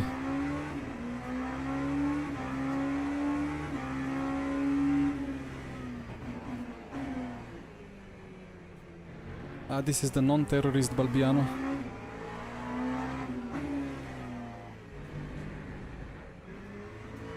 Still taking a weird line though, so I don't know, like what's the point? Why does he want to do that? He costed himself lap time. He lost like half a second or like three tenths. Luke got spun by P2 or P... unlucky.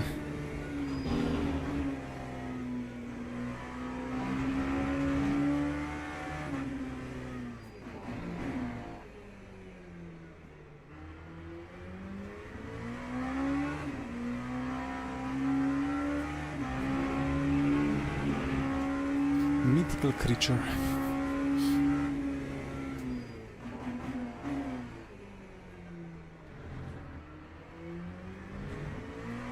David, are you here?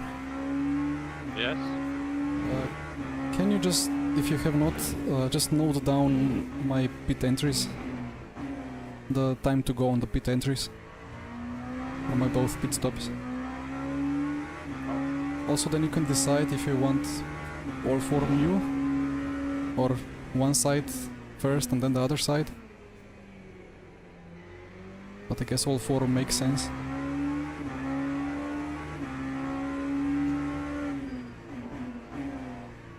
I will check.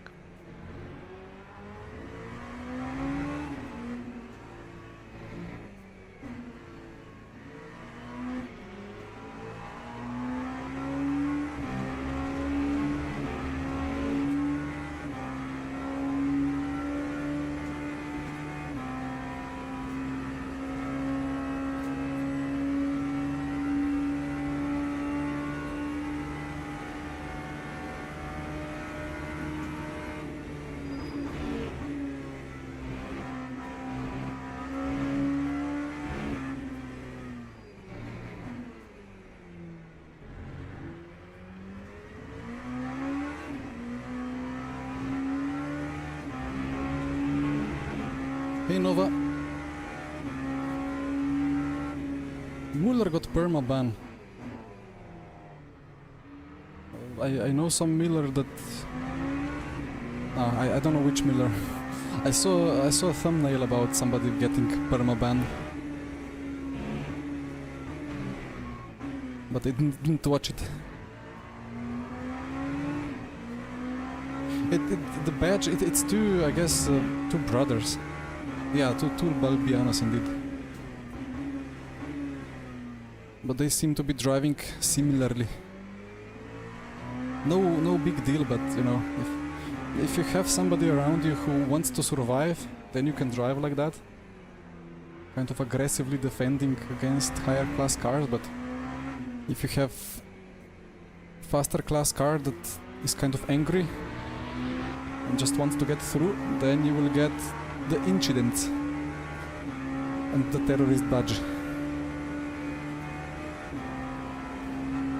Nova, that's a great question, but it's a strategical decision, and if I explain it, then maybe Blair and Williams guys will get an advantage. But you will see how the race progresses. I can explain in the last stint.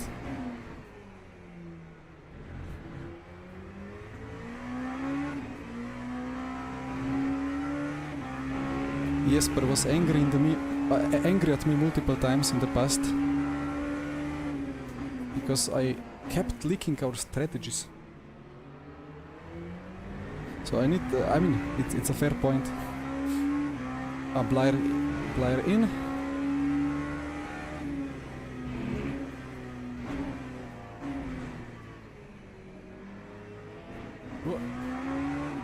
Porscheing around.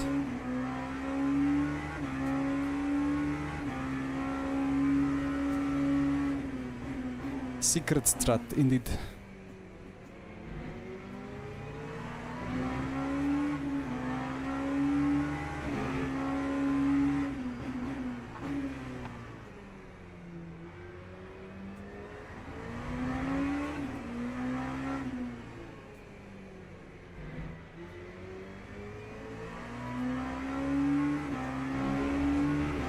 So let's see. Nicodem in the car now.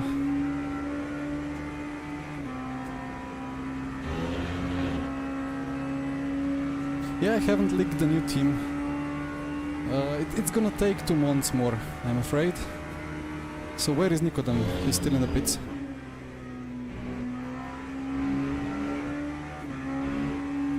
Apex is mine. Ow. He wasn't happy with it.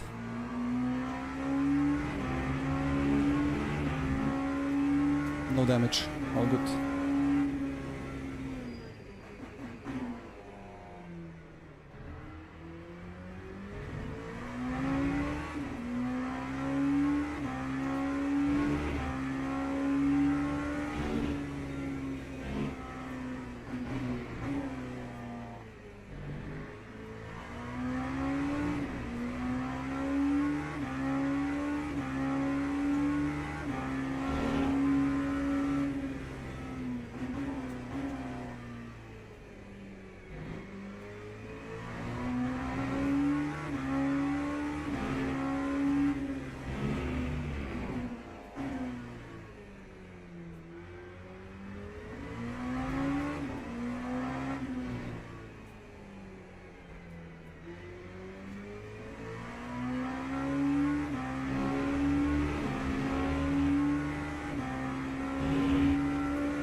You need to find a team that will announce their drivers in 2 months. Well, let me know what you find.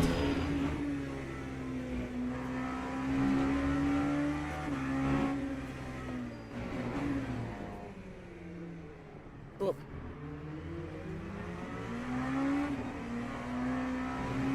That's an LMP2 on cold tires.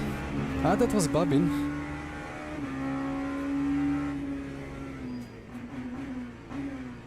Looks like his steering wheel is still working, which is nice.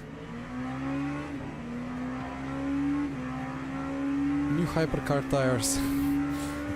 It's not Falcon, right? If I was Falcon, I would already be Falcon. Although hypercars are probably not using Falcon.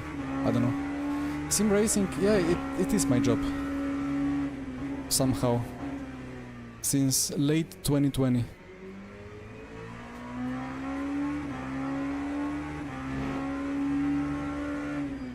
Actually should say since start of 2020. Since 16th of March 2020.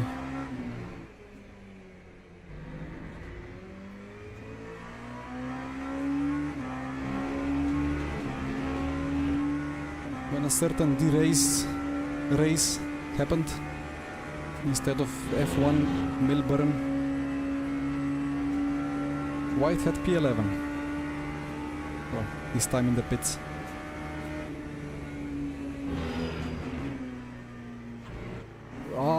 Quad tires on the GT3.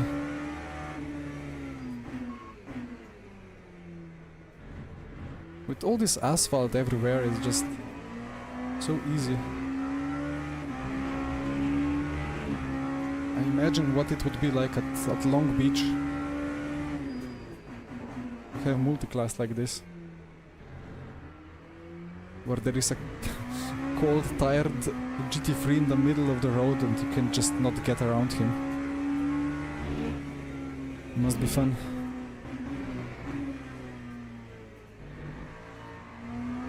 Must be very fun at IMSA.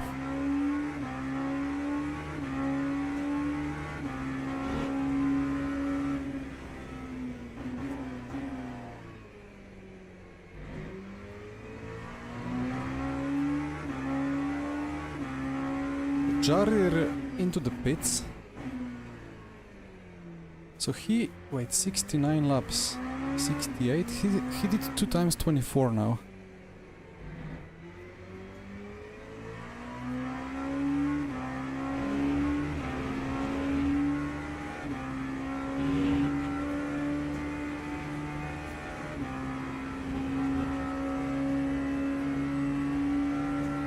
Evening, Karosi. Thank you. Send it, yeah, send it over the fountain.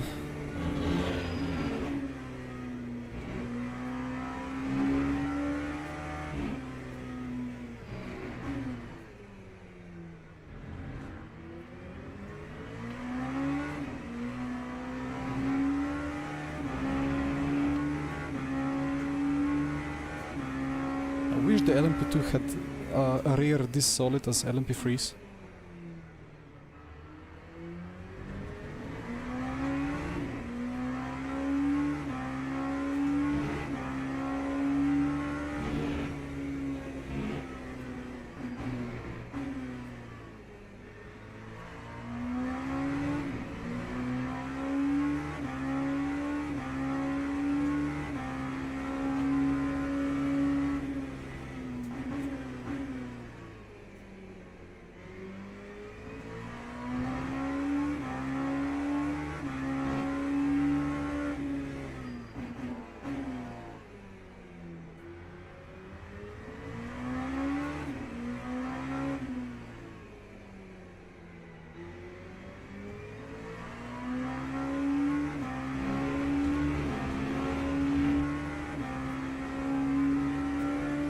I just prefer to carry the speed around side. Like if you do a switchback there, it's a shorter line, but it's so bumpy.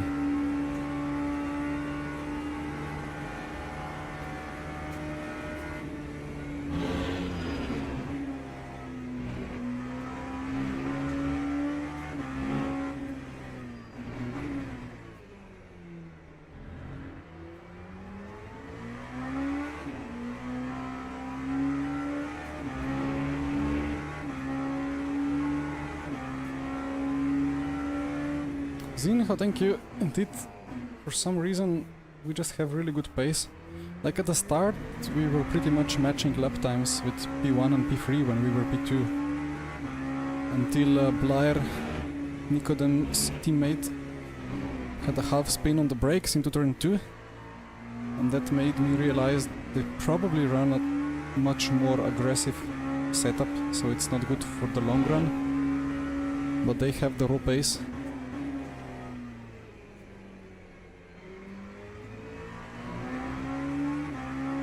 Then again, I short fueled, so the gap is not really 16, it's less than that. But it was the preferred strat. Just get into the clean air, do the job, and then see how the strategy unfolds.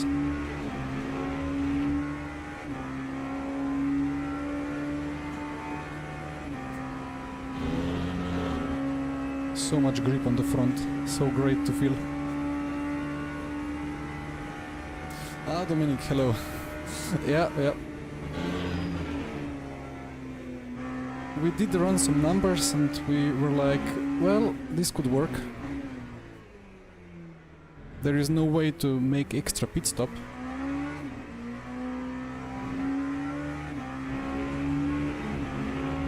And having 8 new tires and 4 quali tires for 5 stints makes sure that several different strats can work, and This one is pretty good. But the Bono was crashed off or something, right? I followed the race a little bit yesterday, but I didn't quite figure out, because they lost like 1 minute in the last two stints or so. You spun on curb, ah, okay.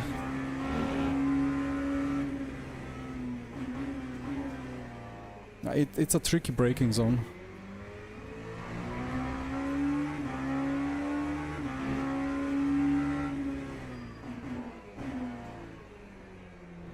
And then of course if you go a little bit too much over that curb into turn 2, then all kinds of instabilities can happen.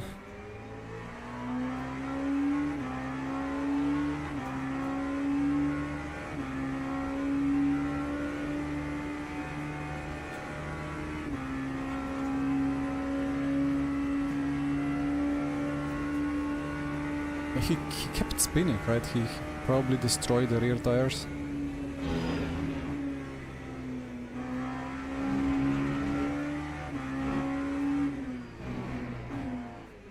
But Jardier enjoyed it a lot.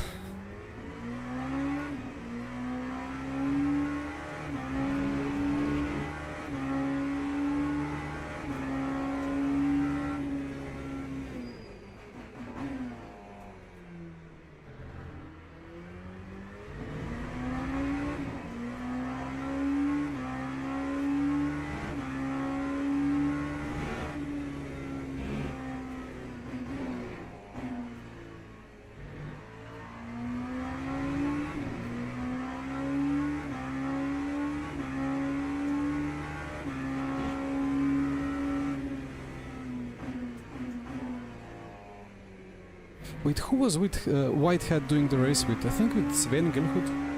Yeah, I think it was Sven. Quite a nice lineup.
Is that exhaust a bit rusty? It looks like a bit brown on the Porsches.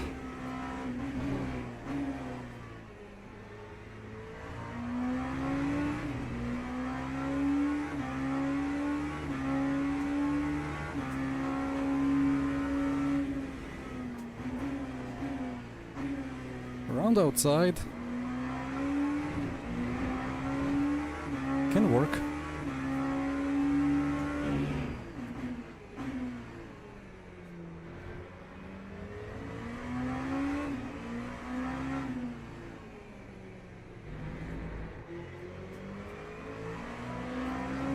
Whitehead 14. Still not into top 10. Oh, what is bumps? Crazy.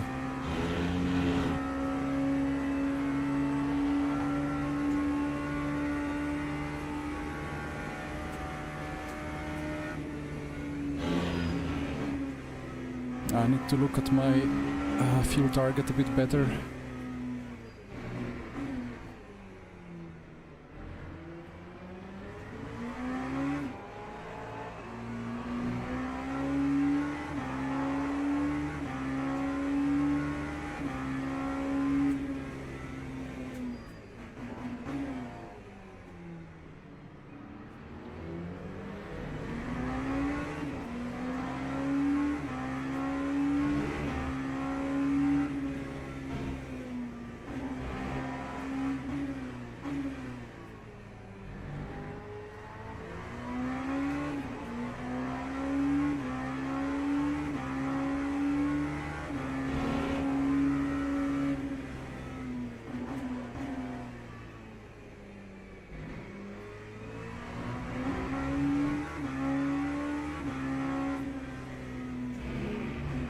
wonder if the cut would go away if I didn't lift. It's the weirdest because it's kind of, it's yellow and then it just goes away. It doesn't go to green. And it happens way too many times for me to accept that it's just because I perfectly timed it so that it went away the moment, like it went from yellow to green the moment that the calculation stops. It's kind of like, yeah, you kind of did cut, but we let you go this time.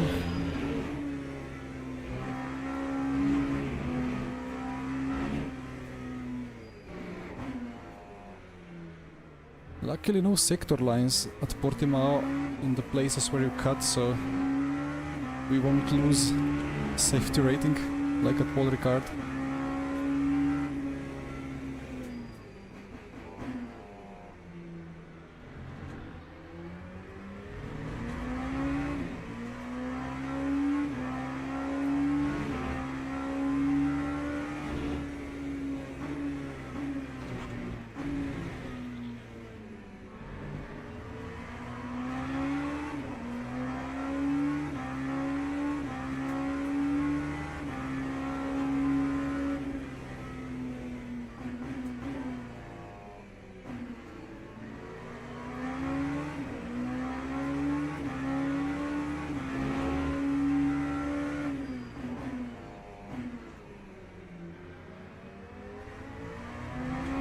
It's just such a marginal move, that uphill left. Oh! Daniele! No, that was not Daniele, that was Lima. I thought it was the Brambilla. It wasn't Brambilla.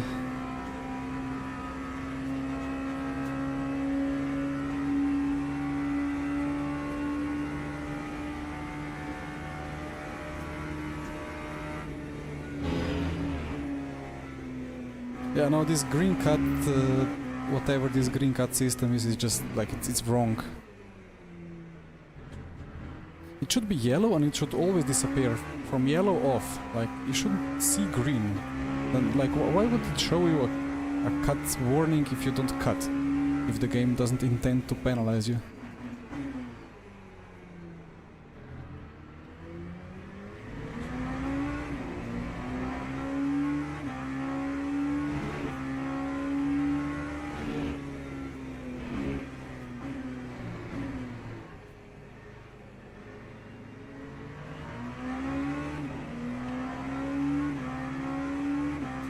There has been so much traffic in the past few laps.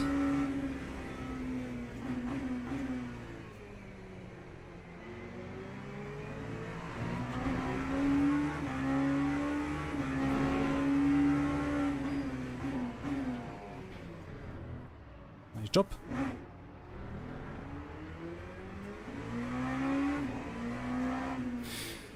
What is it called? Moving under brakes? Just turned in on me. What can I do? And 3 wide. Let's go. Yeah, I don't know. I should have backed out of it, but he kept turning in on me, so... Whom did I kill? Who was that? Someone will be very unhappy with what I did, but I just broke into the apex. It was Brambilla. Uh-oh. What a shame.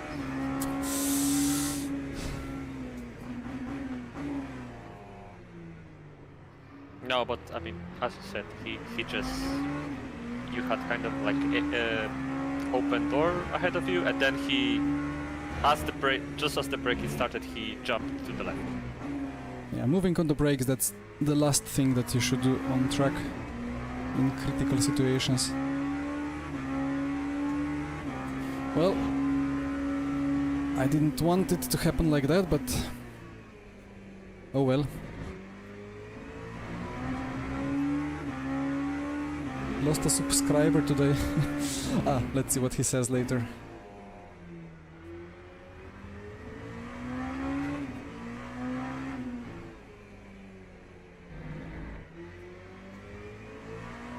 It was a bit of a situation, like be proactively defensive, and like I tried to catch my car, but in catching my car I tapped his rear right, so unfortunate.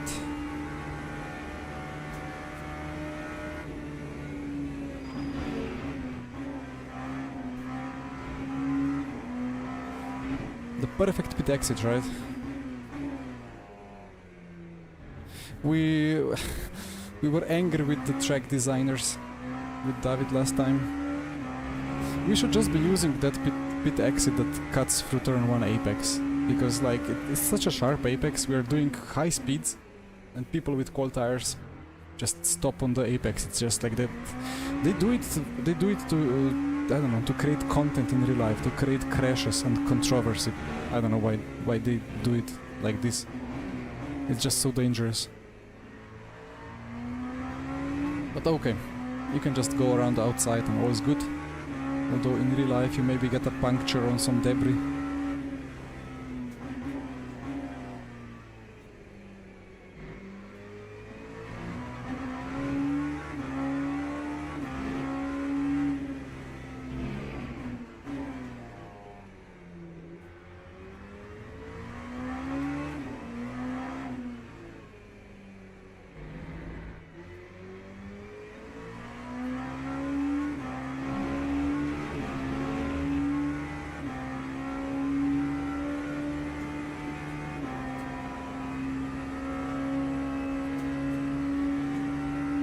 It does turn from green to yellow. That's the worst. Like, it shows you green, which normally means it's fine, and then turns yellow. Like, what on earth even? Like, what? It's such a weird one. Didn't want to go for it, but like I cannot stop the car in time. Oh, colorblind. Friendly color, that's...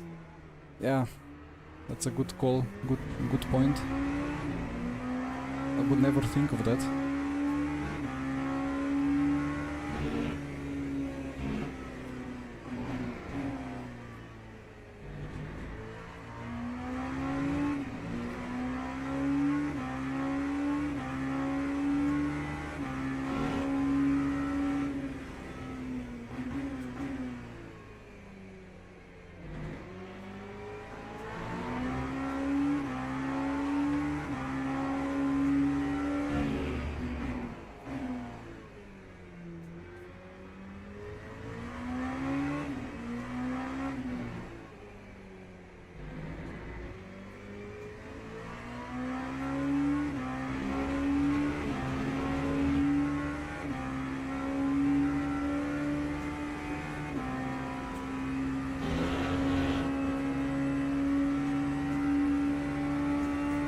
Don't notice the difference between yellow and green. That's a tough one.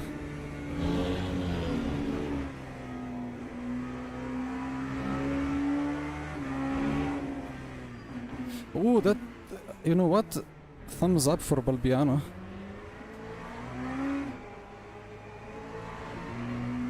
He opened up the space on the inside for that kink out of turn 1.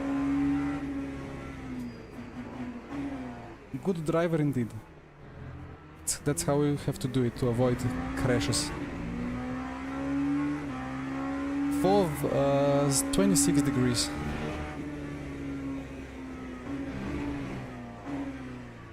I got just a little bit across that curb too much, and I was too afraid to hit the brake.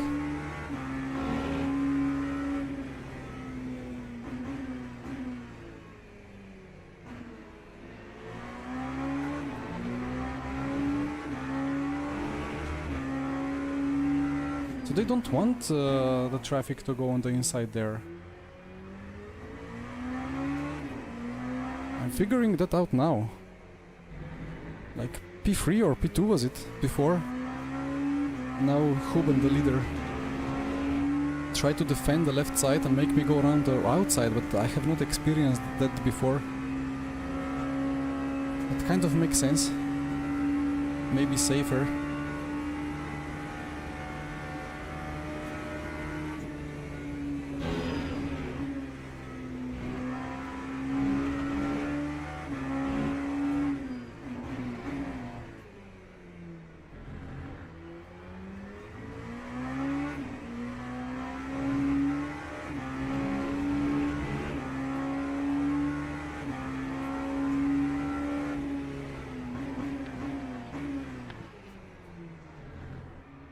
Ow. How can I turn if you turn in on me?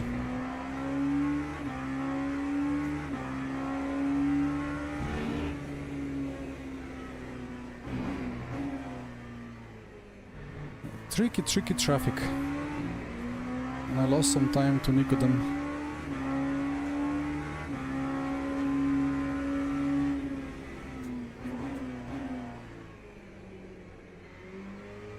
And now it's showing me a purple sector too. Interesting.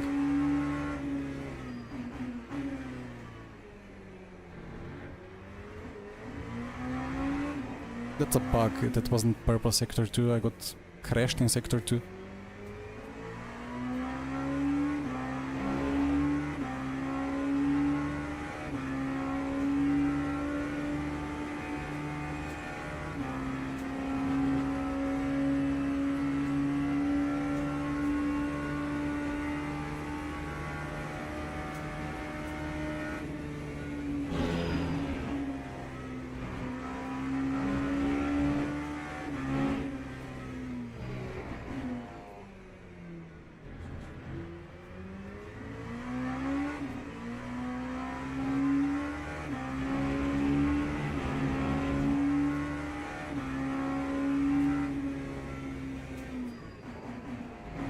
Man.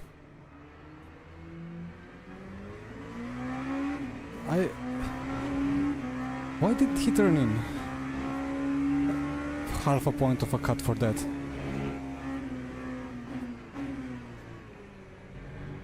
Like, I lift and coast, brake early, try to be behind, but... Anyway.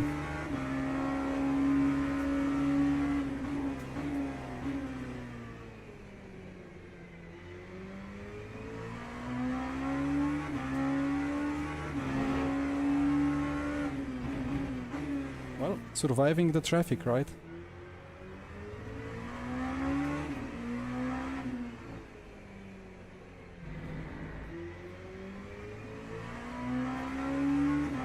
It's 12.4 seconds lead, but then we are short by like 8 laps. So it's pretty tight on strategy. It's not simple. And I have lost so many seconds now in weird traffic.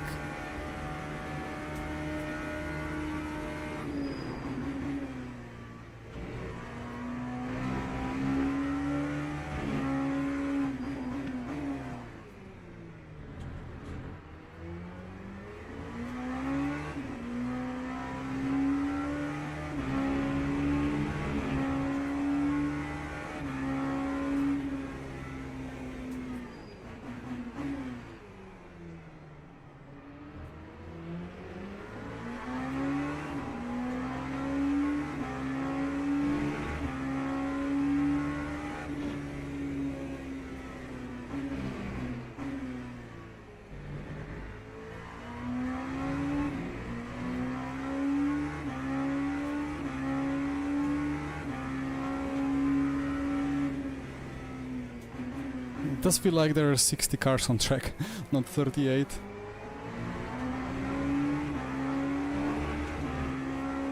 Why are people doing that now?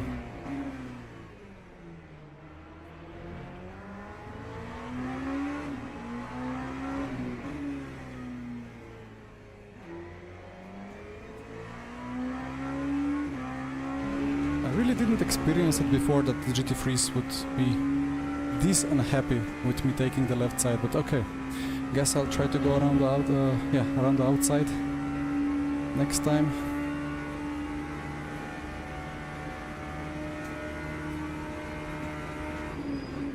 Whoa, it's wide.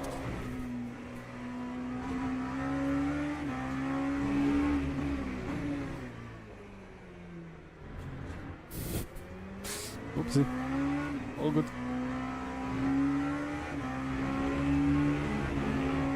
Slightly wider than expected.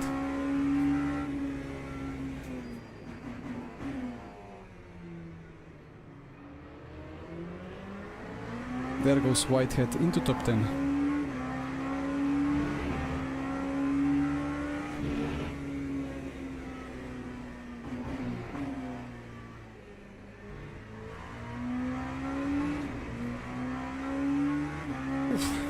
Well, I went for a very, very late move.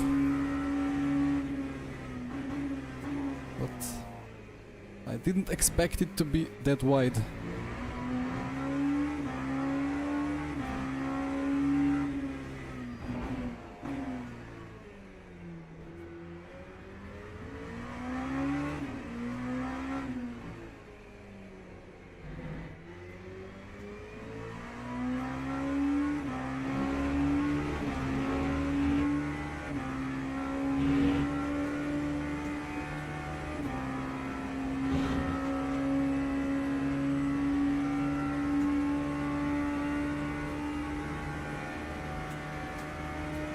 Jure, dober dan.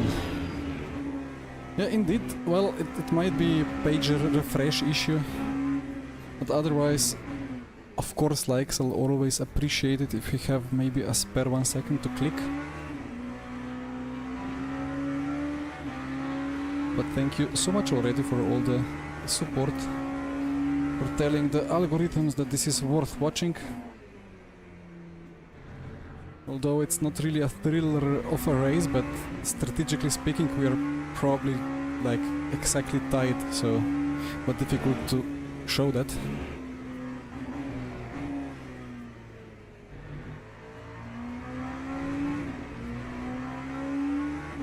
So every second counts a lot.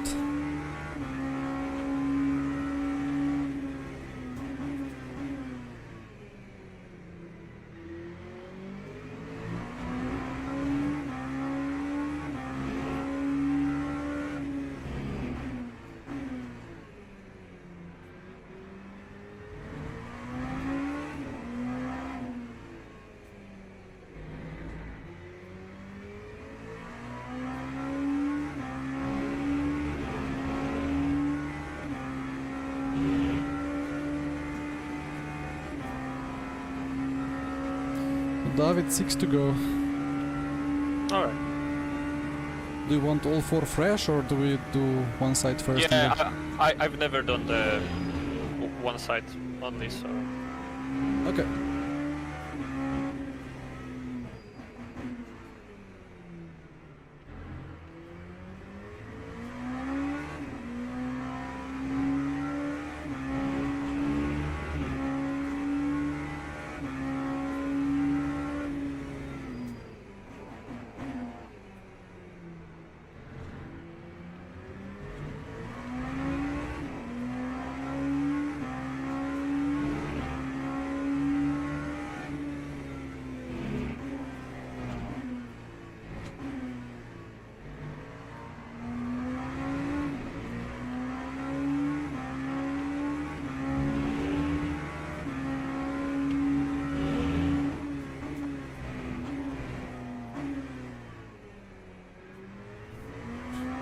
I don't know how the corner looks if you brake so much on the inside, but I had to go for it.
TC is a really weird thing on these cars.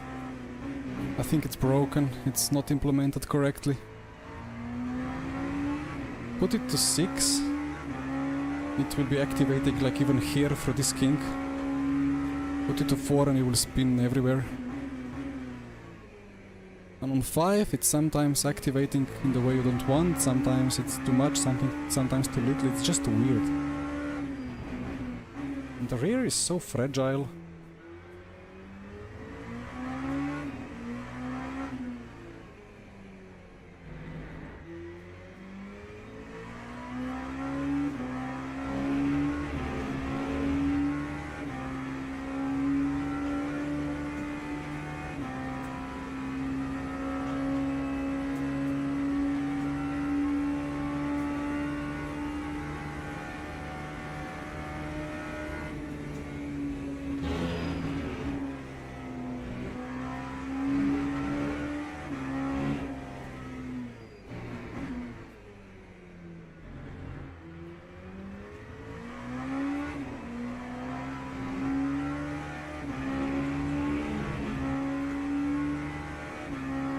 Well, RF2 was a weird one.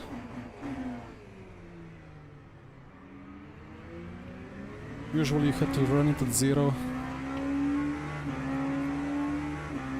At least on older tire models.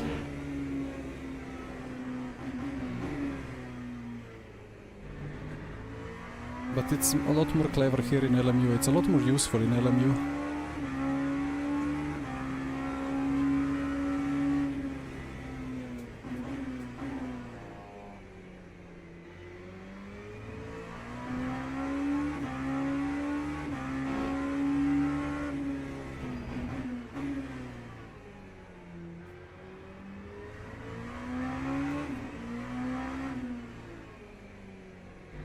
But yeah, it feels like it doesn't cut the correct thing. It's different in high speed or in low speed. It's kind of erratic.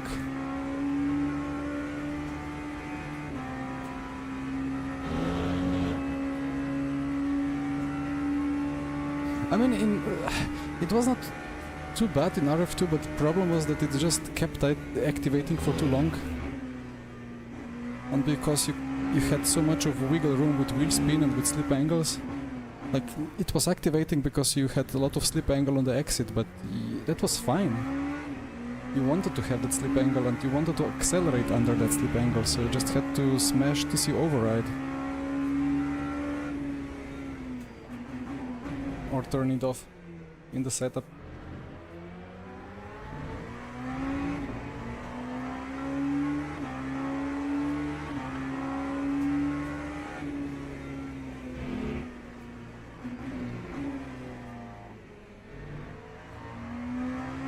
Nicodem lost some time, that's good to see.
Slightly marginal on fuel, I think.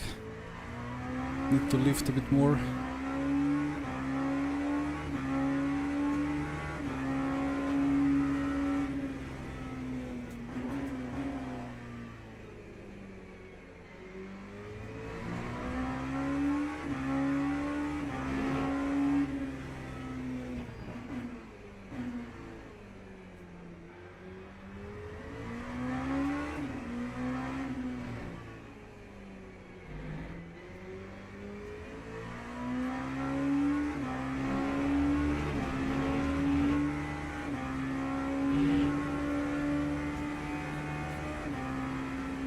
So box this lap.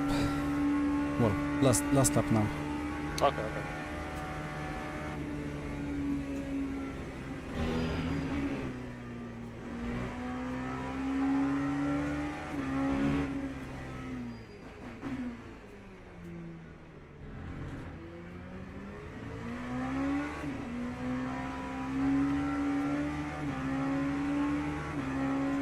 Tank new tires.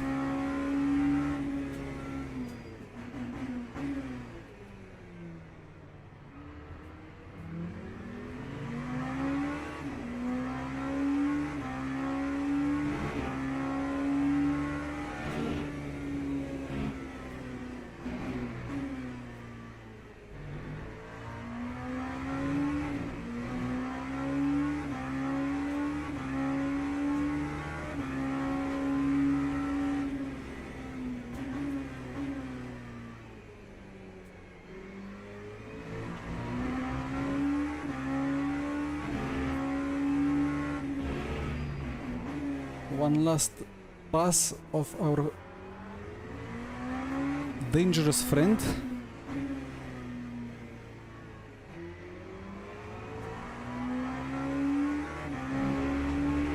And box.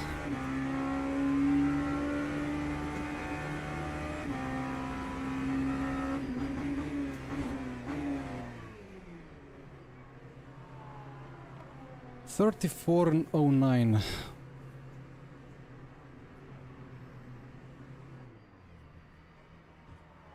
Okay. Well, enjoy. Thank you. Well done. I think it was a very good driving. Thanks. Avoided some drama, but yeah, the gap is tight.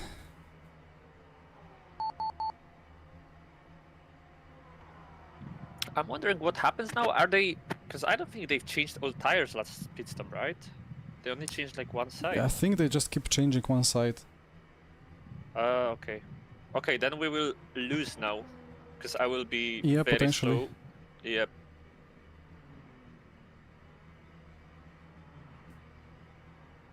Well, depends. Maybe they want to underfuel now. If they want to be Yeah. ahead, let's see what they do. Yep.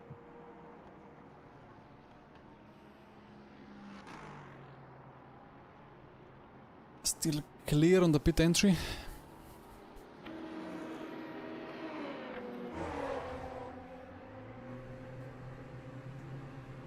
This will be interesting.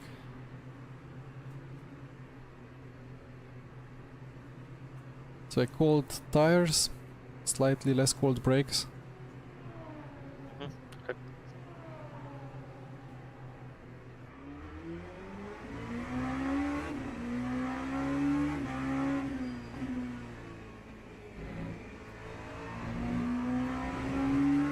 And dial it on.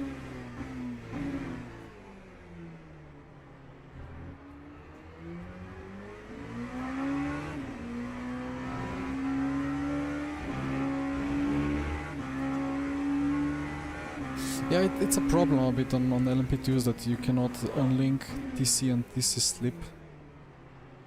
Maybe that's also because it's... maybe that's why it's a bit weird, but I think it kind of works.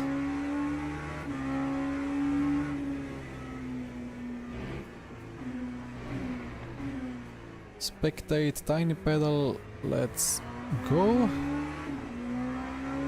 Oh, and this thingy has escaped to the right side. I don't know, like it just keeps moving to right. Anyway, time to strategy. Let's say where we stand with the timing. Well, now that our strategy is basically clear, so I guess I can talk about it. Or maybe I should wait for Williams to box before I say. Actually, we should get... so we were 5 laps short, then we were 3 laps short. So like we are 8 laps short. And 8 laps means 18 liters on a bit, and that is 12 seconds. And that's exactly the gap that we had to Williams. So yeah, it's like it's on, like it's basically no gap. And now David will lose a couple of seconds because of the tire, but then he will be quick on fresh tire after 3 laps. So maybe we get a bit of an undercut. But obviously if they don't underfuel, they will lose. They won't gain those 12 seconds yet. They will gain them later. Or maybe they split it apart. It's a good strategic battle. Let's see. David looks too professional.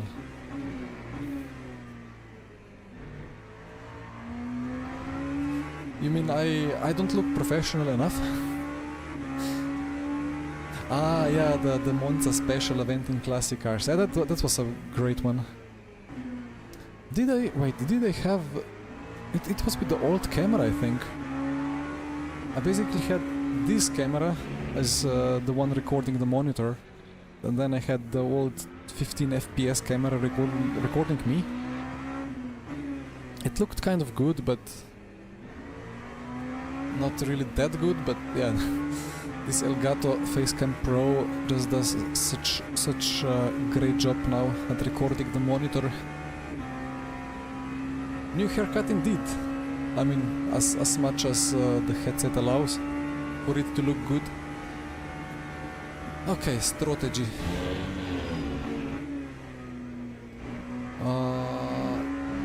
I forgot my timestamp.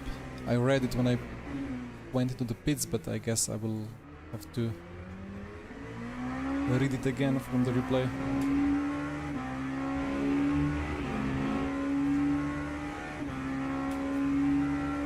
First pit stop was within 6 seconds of predicted.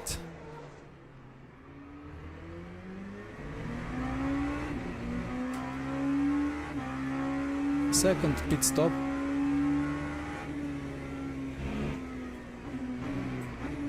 Wow, that's crazy. That's crazy. My second pit stop was to the exact second of predicted one. And okay, I had 34:09 on the entry and how?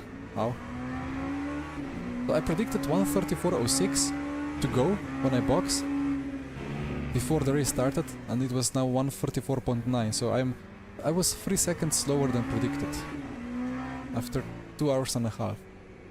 Data is good. Data is good. Actually, this is now it's close with an extra lap. Let's see.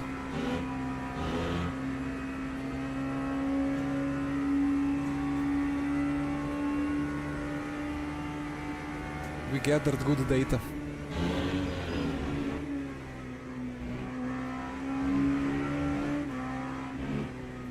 Okay.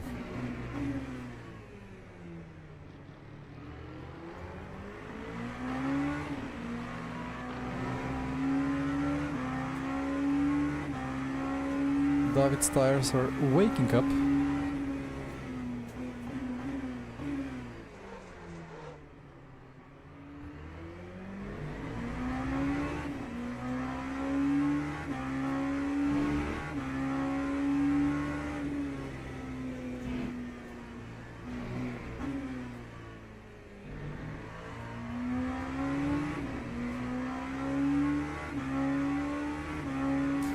Now, we have done, so I have done 91. David will have, so after David finishes, I think Williams and Wisniewski have 4 to go.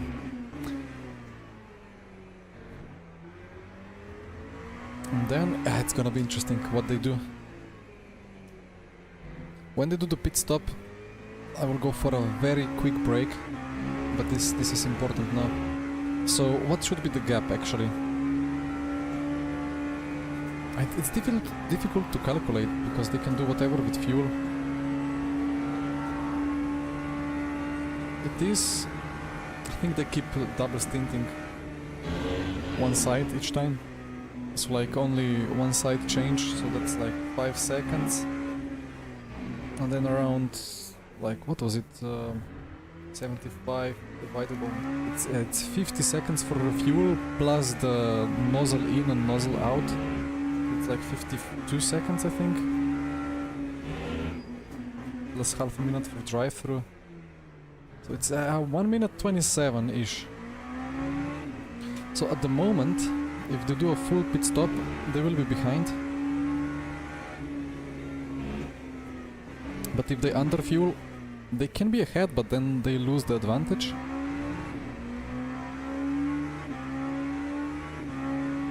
Either way, David has to push to close down that gap.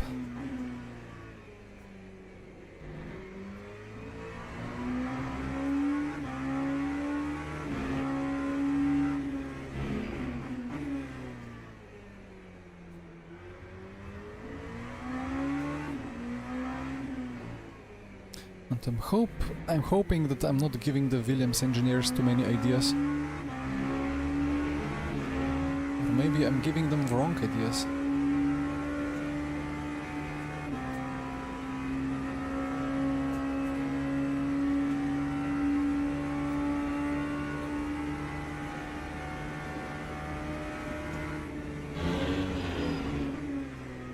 David disappeared, right? Where is David?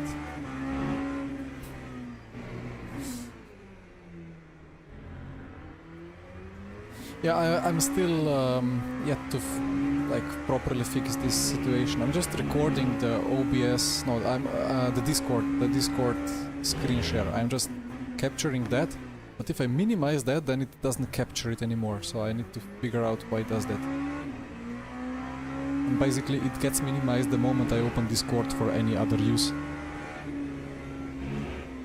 All right, Dominic, I'm worrying even more now.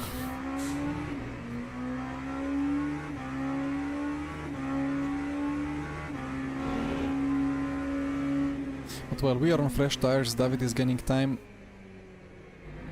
Let's see what happens.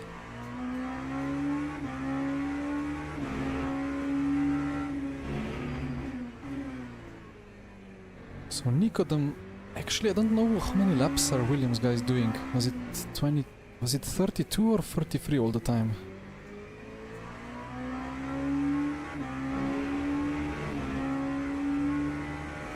Hey Robert, I didn't expect it as well, but it turns out that if you're not like, if you're within 10th or 2 of predicted pace, it doesn't really change the outcome that much. And obviously, like, we had the data, we knew what was the expected pace for first stint and the second stint, and then it's always an assumption how much you lose with traffic. You kind of see in the, well, we did this ELMS sprint silver races, so we got the idea how the lap times should behave in traffic. But it's always a bit of a guess, but it looks like it was a good one. Yeah, David is sharing his webcam on Discord, and I'm recording that. I didn't really think of any other solutions, I was just like thinking of the easiest one that came to my mind. I can press on a stint, that's true.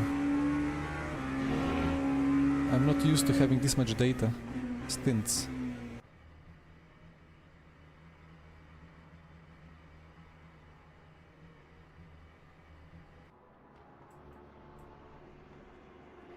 So they are already boxing now.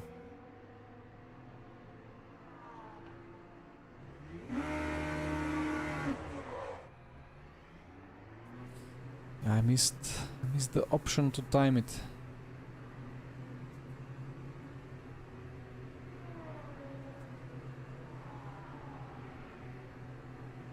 "64-second pit stop."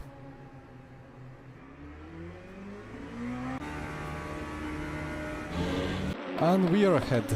Oof! That was close. Alright.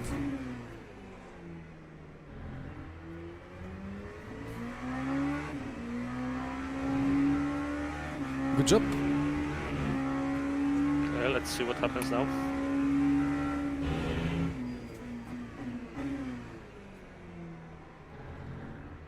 I'm still confused about these stints, like... What exactly is that? 35 seconds. What does that mean? 33 laps.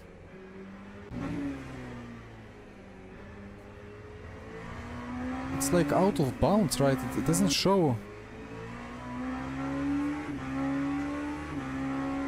It kind of clips behind the lap time. I'm confused how to see this.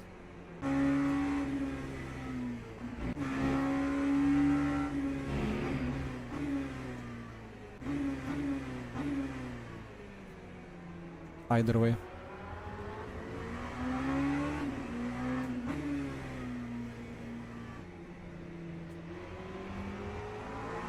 So 98 and we did 91. So we are 7 laps shorter. 7 laps shorter.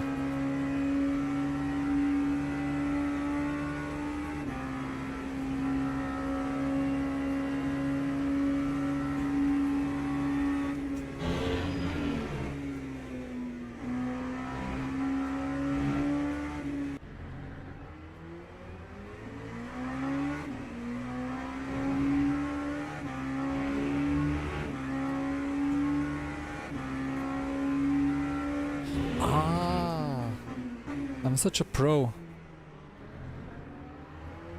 I got 1.7k hours in LMU. I have no idea about this. Alright, I see. 33, 28, 30. 32, 33, 33. Yeah, makes sense.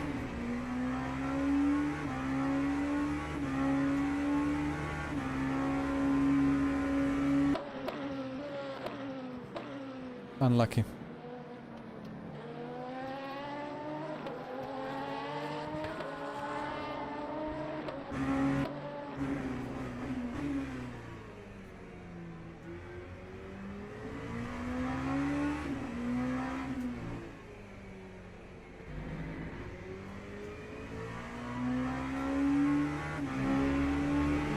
Yes, Appel, it is like that sometimes, you know. I really never looked at this, to be honest.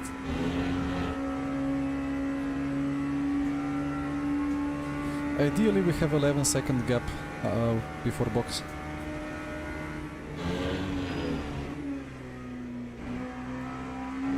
Okay.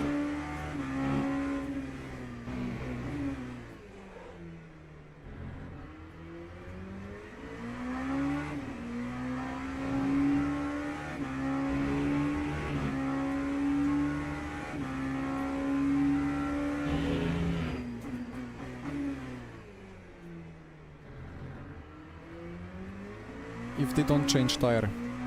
If they change, then it's 7 seconds, but they will have 1 set fresher.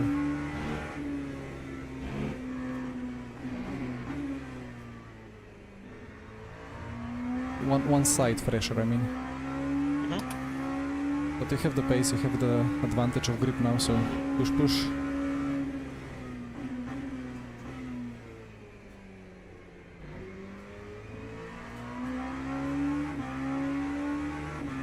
Okay.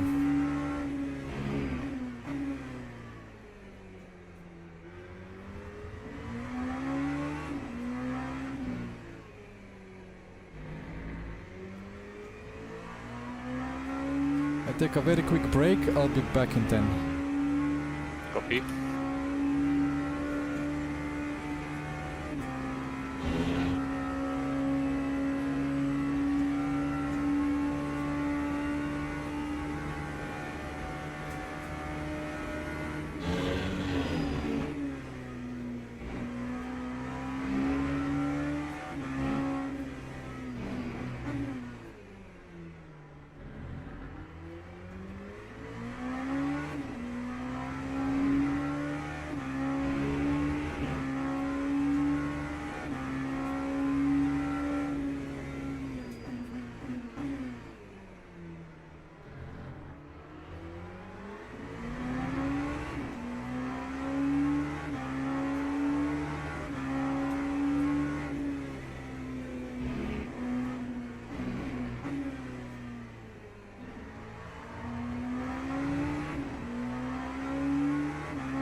Okay, we back.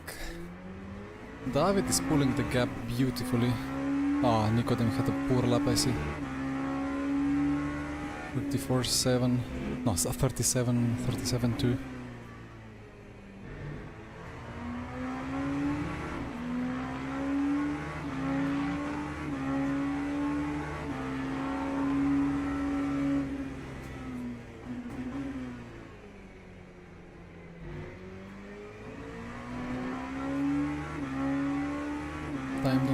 Time for some engineering.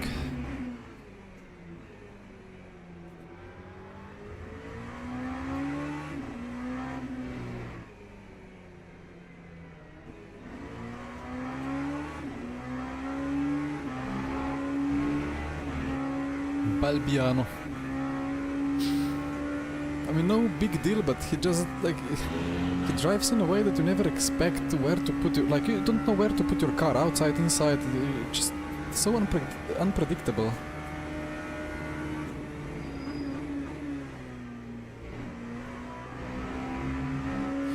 But okay.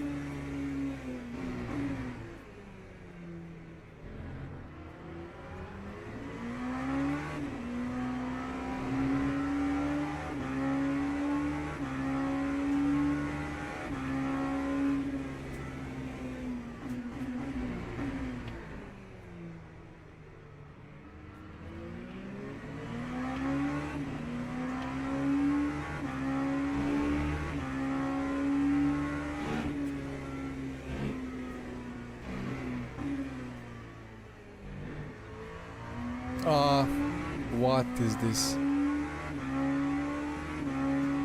Okay. All good.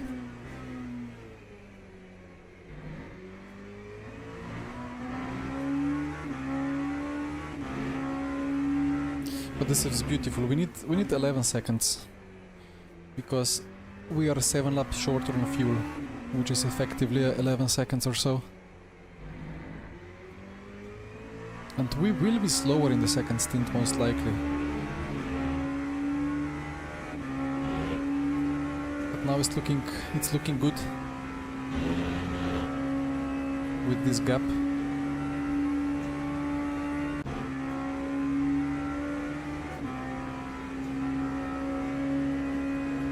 Five lap average, 7/10 quicker. Although part of that was just previous lap being so bad with the traffic. Ah, this is a nice one, last 5 average. Good to see. Why is my frame rate dropping now like crazy? Well, better now than before when I was driving, but still.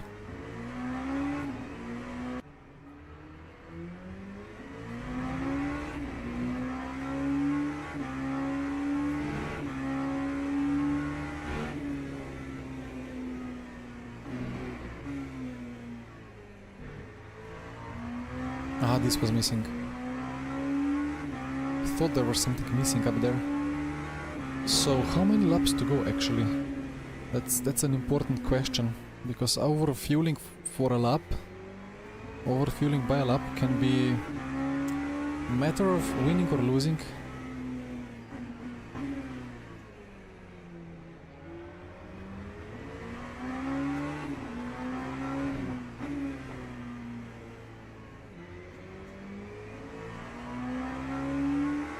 Should be 41 to go.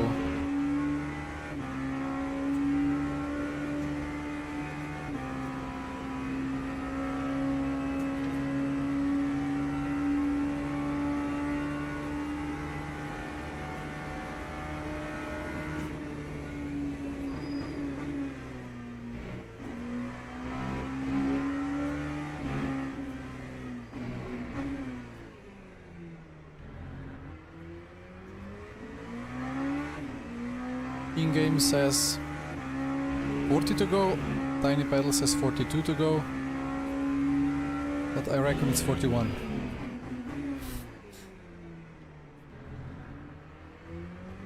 It's marginal. But okay, we are pulling the gap, so we can afford having a bit safer refuel.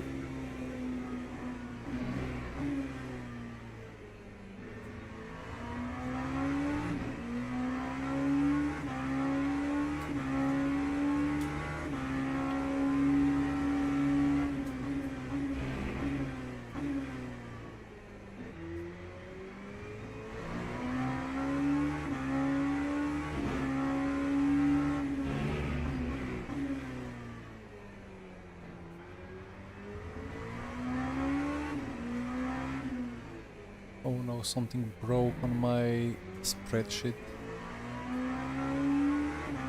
Why are you doing this?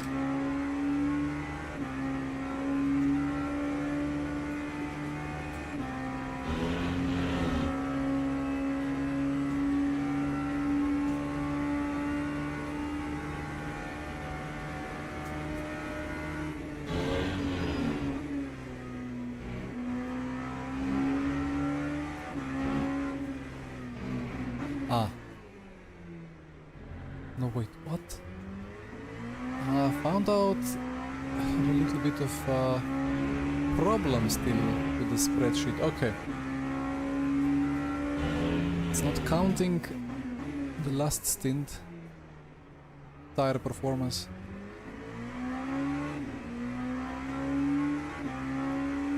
What does that mean now?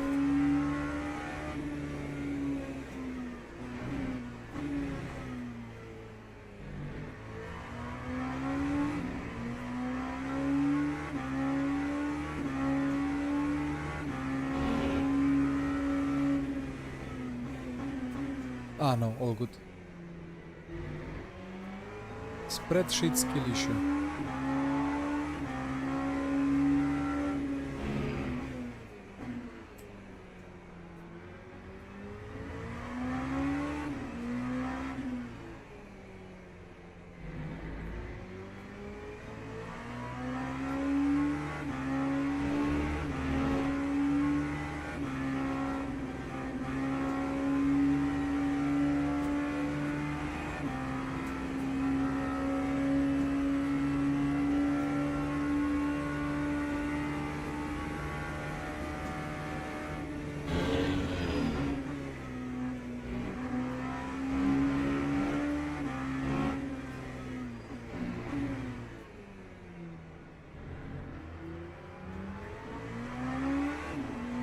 And David is gone again.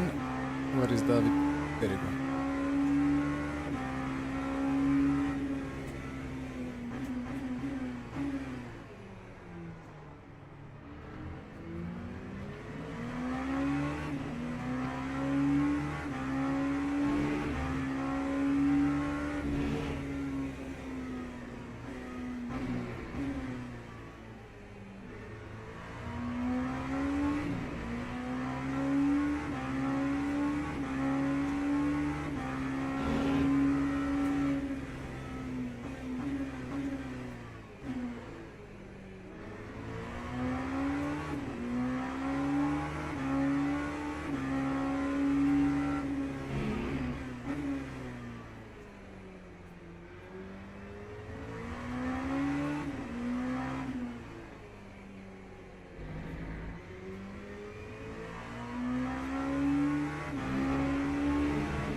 The tire temps are fantastic as well, although the track temp is not dropping. They're already like 7 degrees colder than before, so we can push more and more.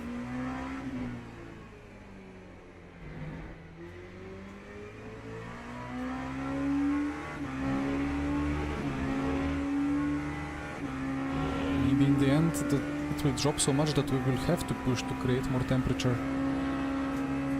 You can see how much it rises the front left through the last corner. Just immediately from the inside. Oh.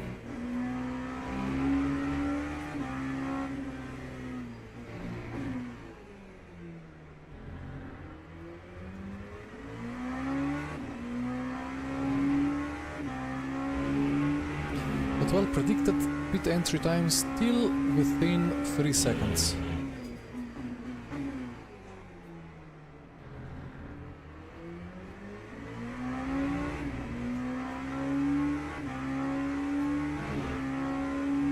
Oh dear, come on.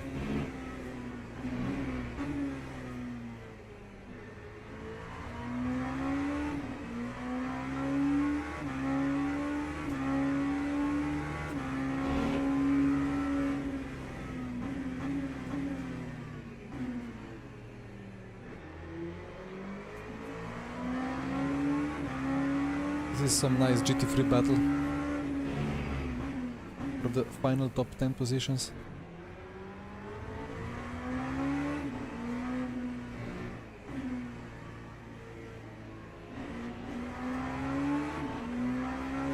Inside, outside, inside. Changed mind 2 times.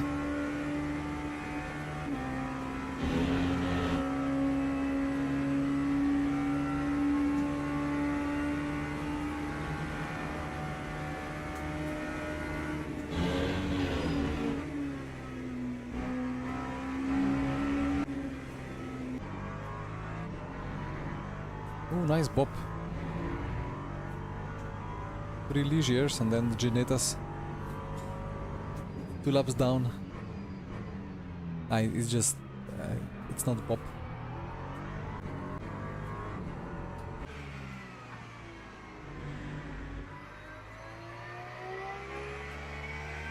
These Porsche guys are killing it.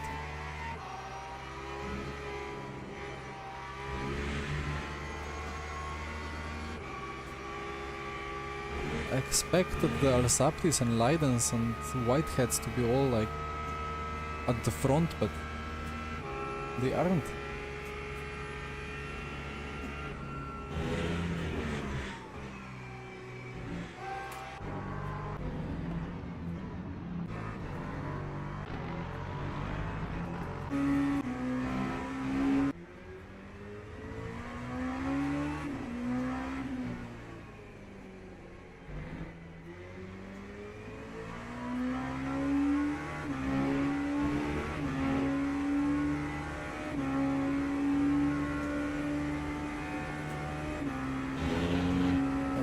This is looking pretty good. Pit stop is set. Thank you.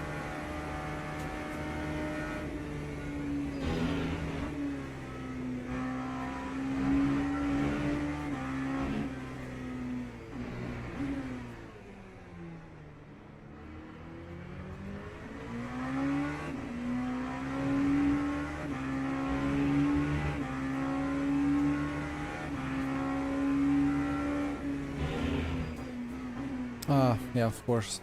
SimHub doesn't pick up the actual track temp if I'm not on track. Ah, I'm covering it with David's camera anyway, so it doesn't matter.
It's very much on the limit between extra lap or not.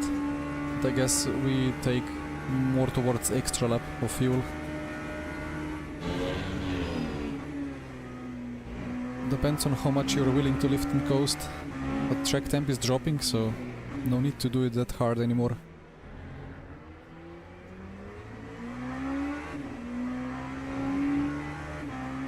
Yeah, I don't exactly know what's gonna be the situation after the pit stop. Are we gonna be like comfortably ahead? Think so. Should be at least 4 seconds ahead. Oh, that's not comfortable.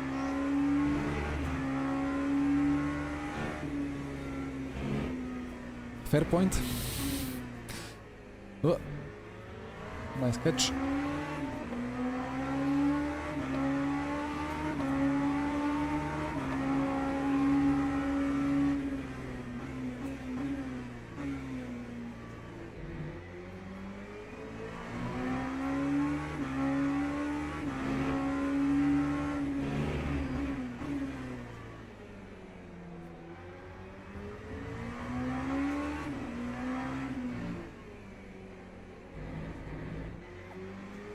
Look, like, set whatever you think is the best, and I will kind of just do my job.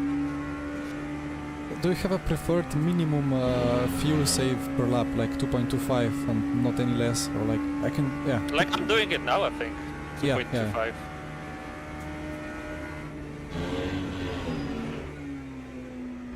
Yeah. Yeah, let's say that's my preferred. Okay.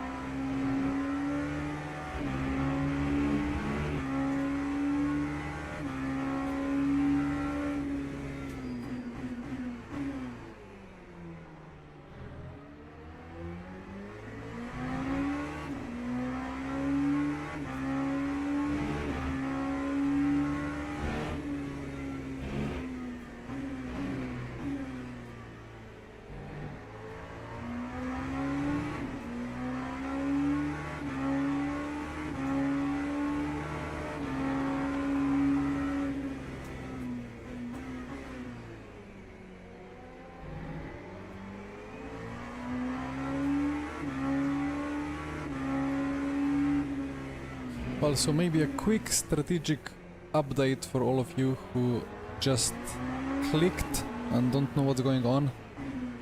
Basically, we have used up all the tires, so we have to double stint this till the end. And we've done some shorter stints before, like 32 or 33 is full stint. We did one with 28, one with 30, because we only changed right side once, left side once, so we thought that we can shorten those a bit, but then the last one will be a bit longer, but that will bring us safer into the lead, not to have to defend and race against others. A lot of wiggling LMP2s ahead. So, but Williams guys in P2 with Wisniewski and Blyer have done it differently. They've only been changing one side each time. I mean, it's kind of similar as us, although David now changed all 4, but they have been doing 32 or 33 all the time, so they have 7 lap advantage. They will gain 11 seconds in the pit stop provisionally.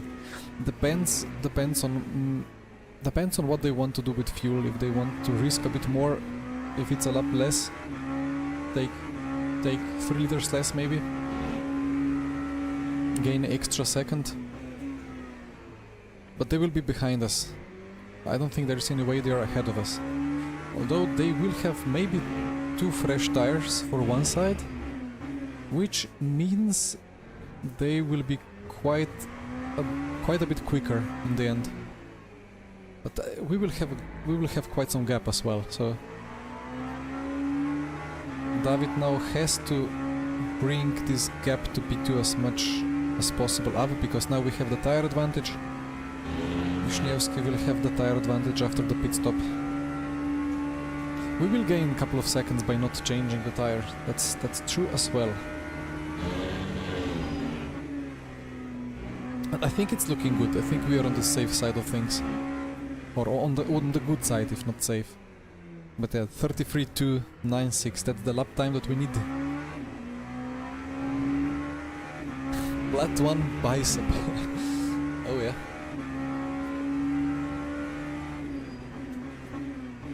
David is the second driver with platinum rating, I think. I don't think there's another one.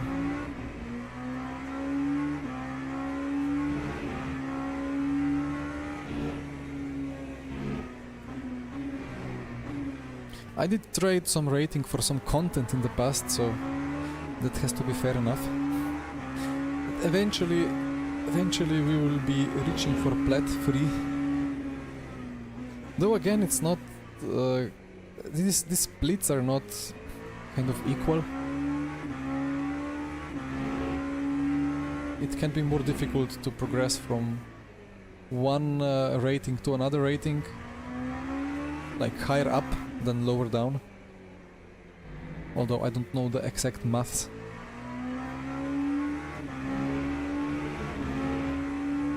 I was surprised that there is 9 LMP2s and then there is 9 LMP3s, because there is way less LMP3s than LMP2s. Unless 9 is like the minimum number that the split is willing to take.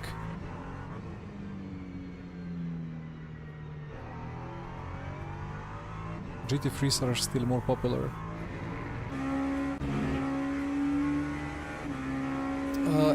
Go setups LMP2 are... it's not made by me. I mean, funny enough, it's made from Mr. P2 at the moment. Well, he and another driver, another Go engineer do them. Mr. Winner of the first ever Le Mans Virtual. Wisniewski with Williams. Oh, he left Williams, but he looks like he still now and then drives with Williams. I don't quite understand the situation. How many races David did for that? I don't even know. I would need to check. I will check after the race if I remember. We can see it in the team menu, I think.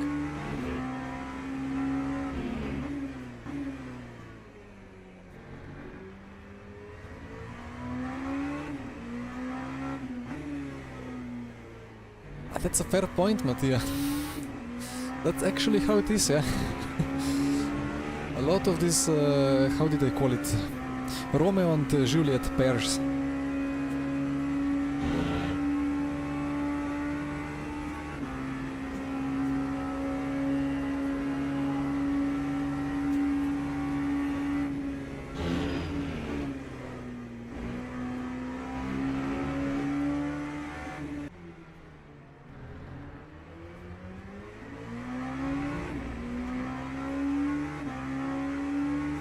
David doing such a good job here. 33.6, the average lap time. Traffic wasn't too bad, but the pace is nice.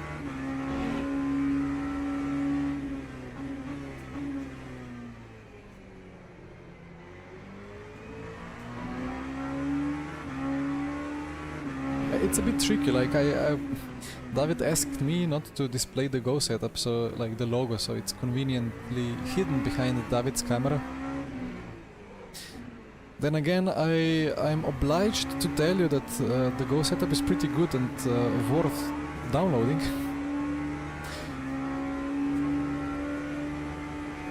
But yeah, again, as I said before, we took the Go setup and we adjusted it a bit in a different and more like endurance oriented way, and it works pretty well.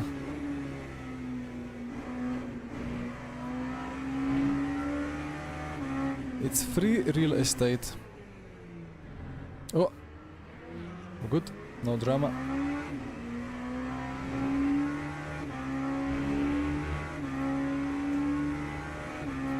I never know what to do in such situations. Like I could shout at David to be careful, but there is no point in it. I know David doesn't have the ultra wide, or maybe he has the like semi ultra wide, so he cannot have that vision to the right. But oh well. He did what he had to do. Just keep it on the racing line because it was free.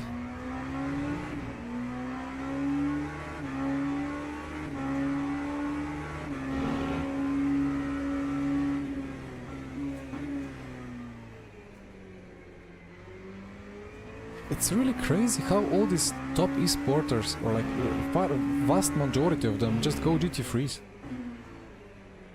Don't quite get it. Because, I mean, it's top split, we have 9 LMP2s, top rated 9 LMP2s, or LMP2 teams. But we are gonna lap by lap 2 times. So there he goes into the box.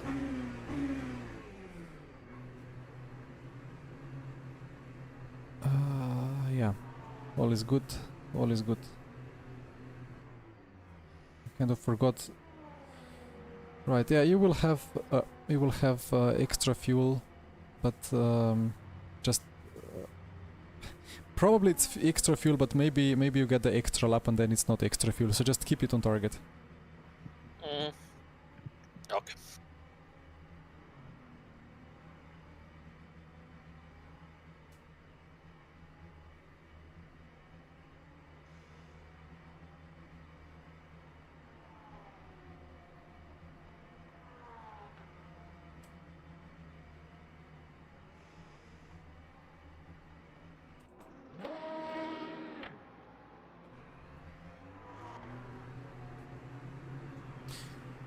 The crucial moments now.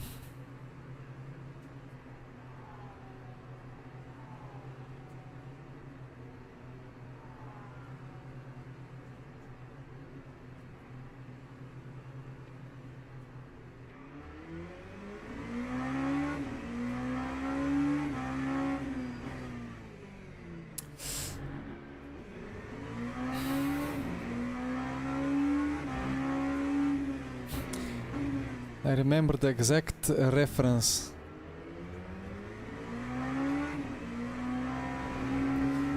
The guy who designed this first corner should be taken to a dark room and, you know... Yes, I know the phrase.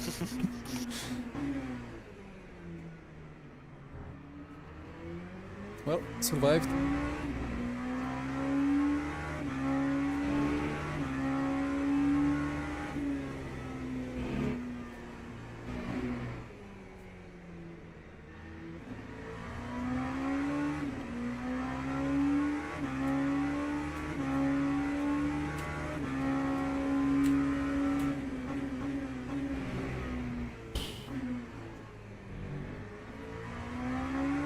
He should drive like on the grass on the right, just to block the inside.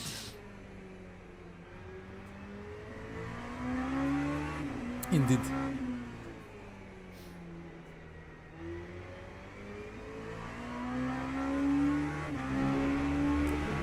Okay, so...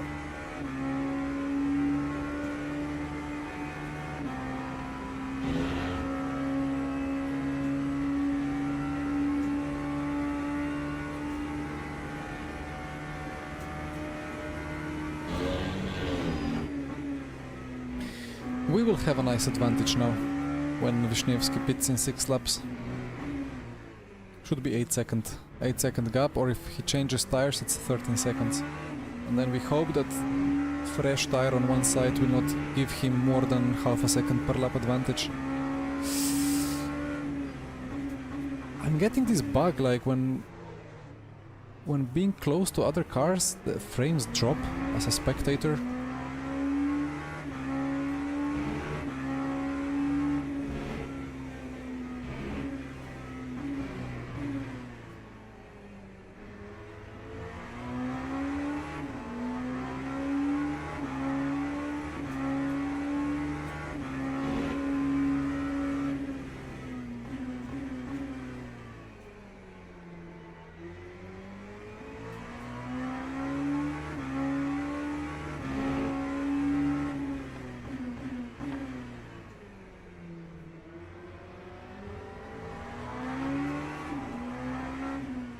Let's do some double checks. So, Tiny Pedal says 24 laps to go, but it doesn't know that Wisniewski is yet to box. Although that might not even play a role. In-game says 22 or 23. Actually 23 or 24.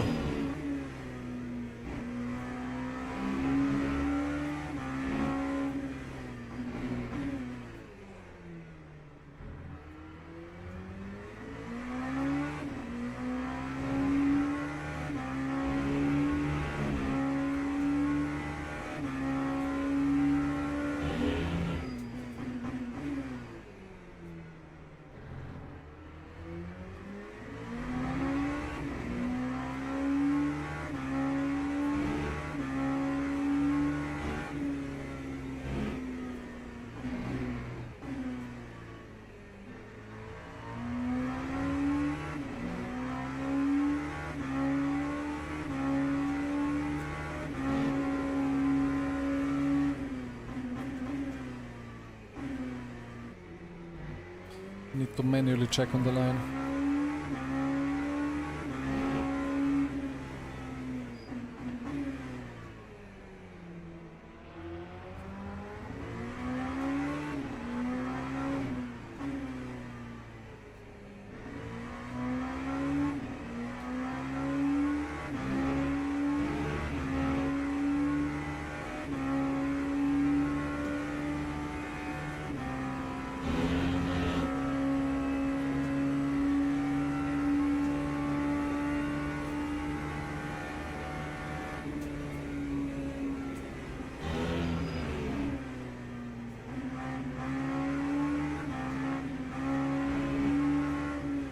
Ah, yeah. Okay.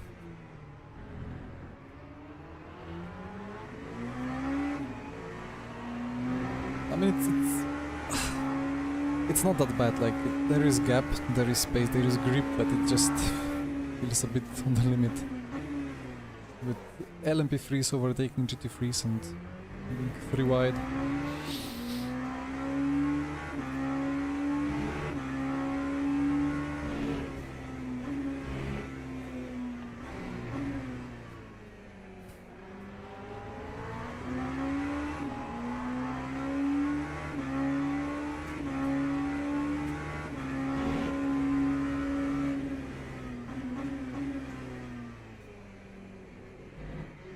Yeah, Nicodem has the undercut now. Low fuel.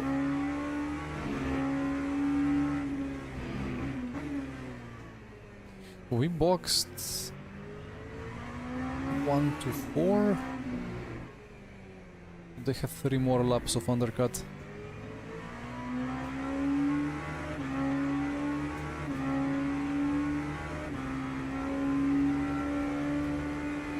It's 35.0 or slower for 1 lap less, so I think it's gonna be 1 lap more, so keep it on target, or rather push now a bit more and save a bit later.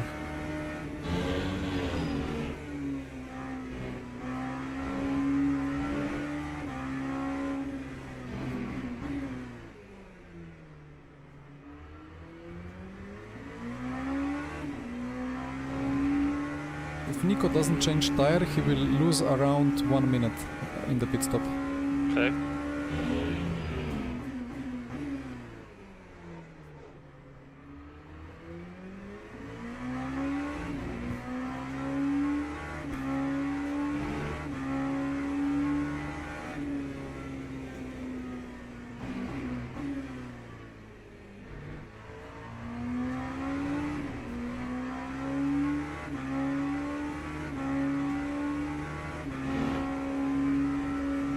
Too stressful to watch. Let's have a look around.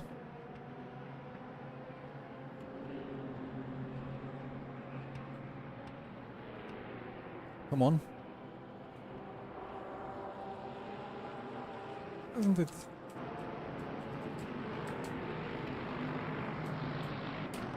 Ah, there you go. Zoom in, zoom out. That's what I wanted.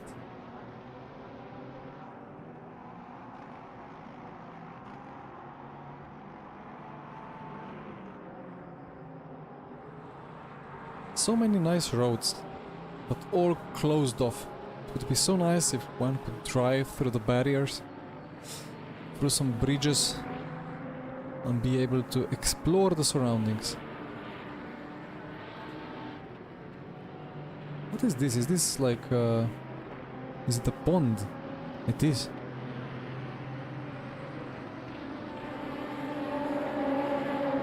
It's it's animated water even. A lot of algae in there.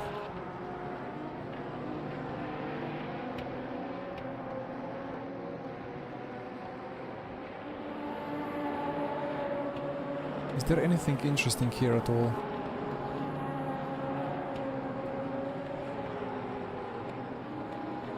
That's a nice placement for a building like this. The round one.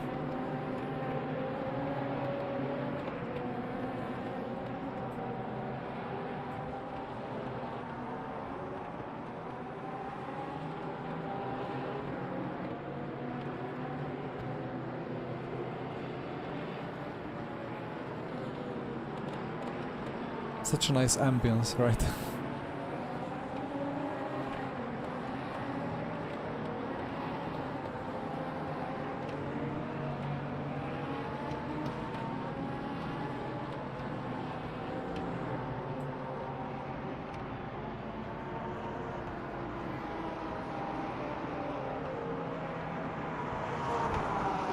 Is this a bench? Weird one.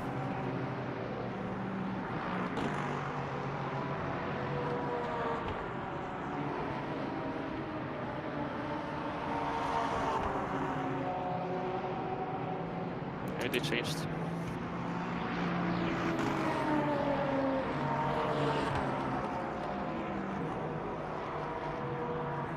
Why are you looking at me? Look at the track. Look at that. Everybody's staring at me. Anyway. Back to reality. Back to Blair. 10 seconds, yeah. New driver, one fresh set of tires. Half an hour, 20 laps, 10 seconds.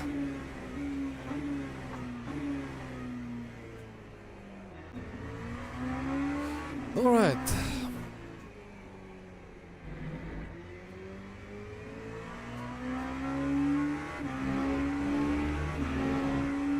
Yeah, Blair will lose a little bit now because the left side is cold. I assume they changed the left side.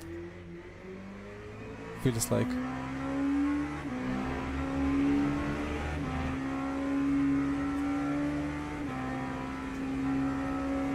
Yeah, that's left side new. Pushing wide in the last corner. They will be quick. Very quick, but I don't know if it's half a second quicker.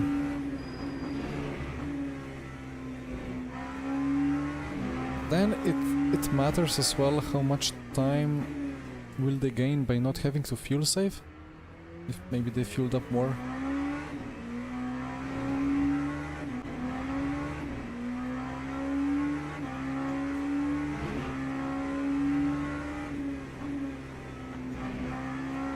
Interesting that they swap driver like this.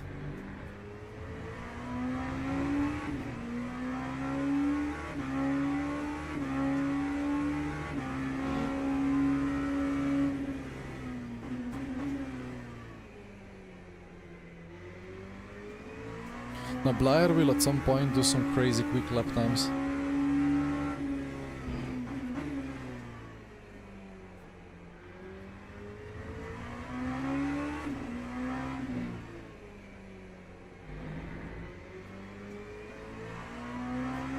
And we will be scared a bit, but I think in the end, if traffic is not too bad, it should be fine.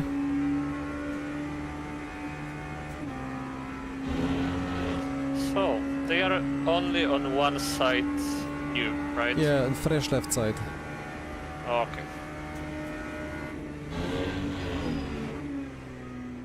They asked on Discord. Okay. Yeah, I mean, it depends, right? Depends on how much you refuel, so... Guess they got their answer.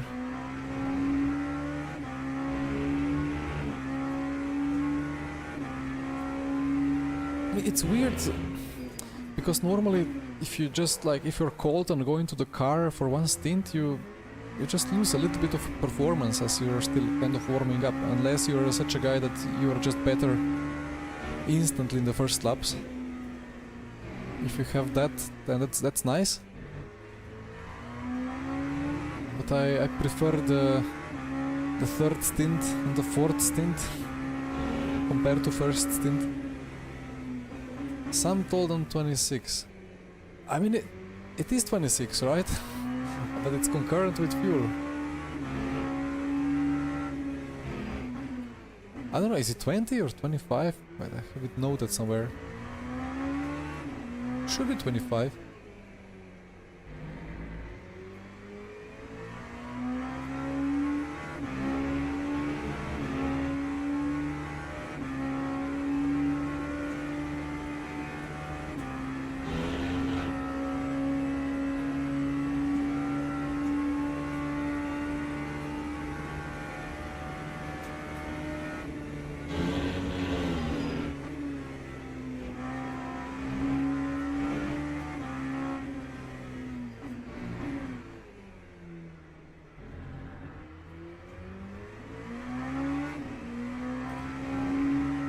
It will be extra lap.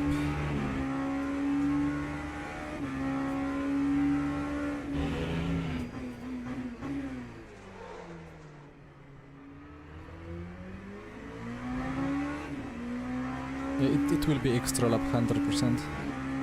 Alright.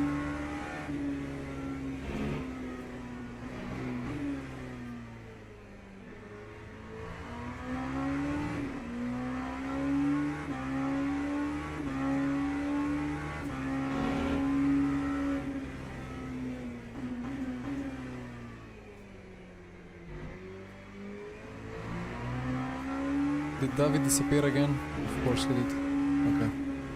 I don't know what should I do.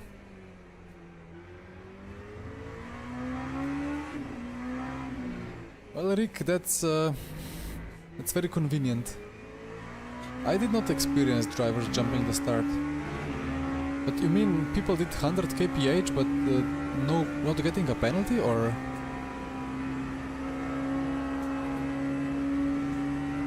I did 2 of these ELMS Sprint Silver races. I didn't see any irregularities.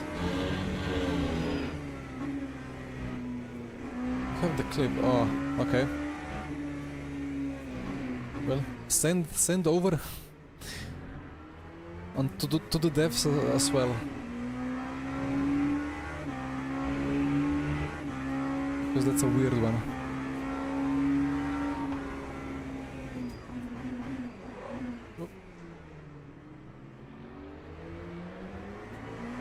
Blair now with the quicker tire as his temps are up.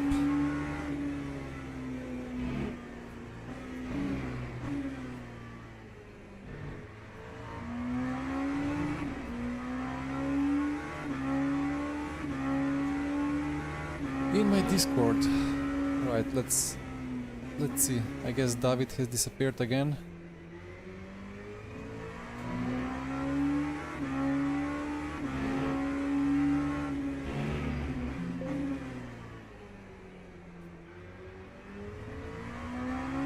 That's a big clip. Are you sure that's not a virus? Half a gigabyte for a clip. Oof. What have you sent me?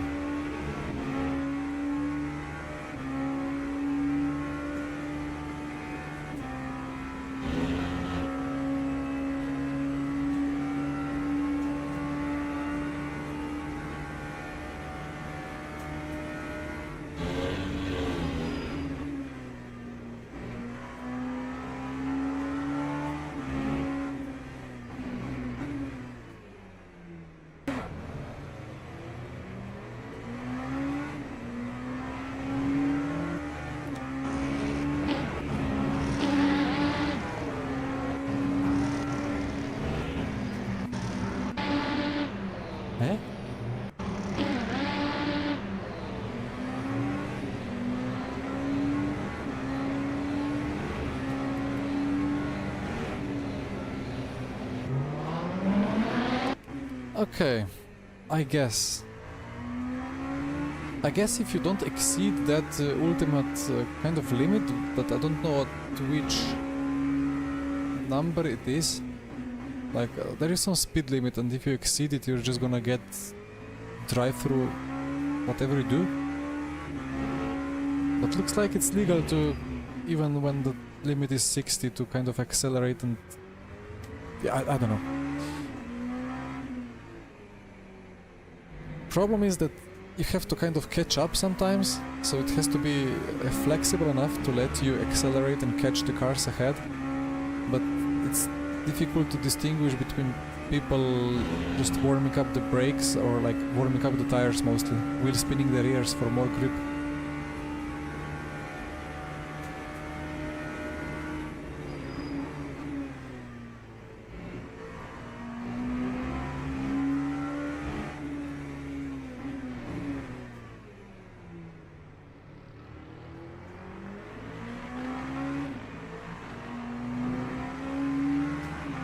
Starting format where, yeah, I mean, then again it's so strict and rigid, and if sometimes you got a drive-through for no reason. Like, problem is that if somebody ahead of you messes up or like just does some weird stuff, you have to overtake him, right? So the system must learn that, or system must know that you should have the right to overtake and then to catch the row ahead. But it should be clear limits of what you can do and what you cannot do, and they are not stated.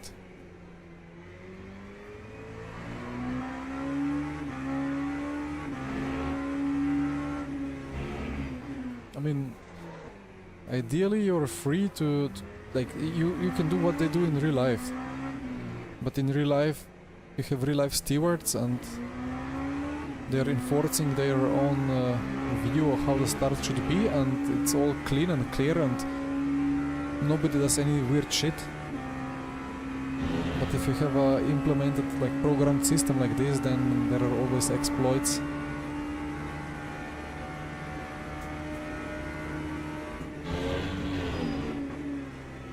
Yeah, and indeed it can happen that P2 can just get advantage and start ahead of P1. That it happens. 32-9 from Blair. Oof.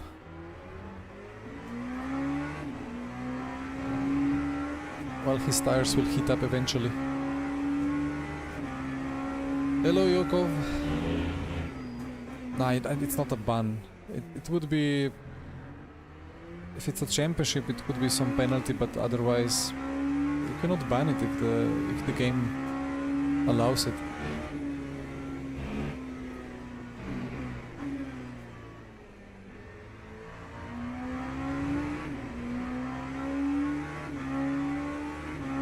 Bug abusing. It's same as with these cuts here at Portimao. The rules are not clear at all. It says game is responsible to control the cuts. But if you abuse the track limits, or like if you abuse the system and the track limits and the cuts, then you will get a warning and subsequent penalties. And then, like, what is abusing?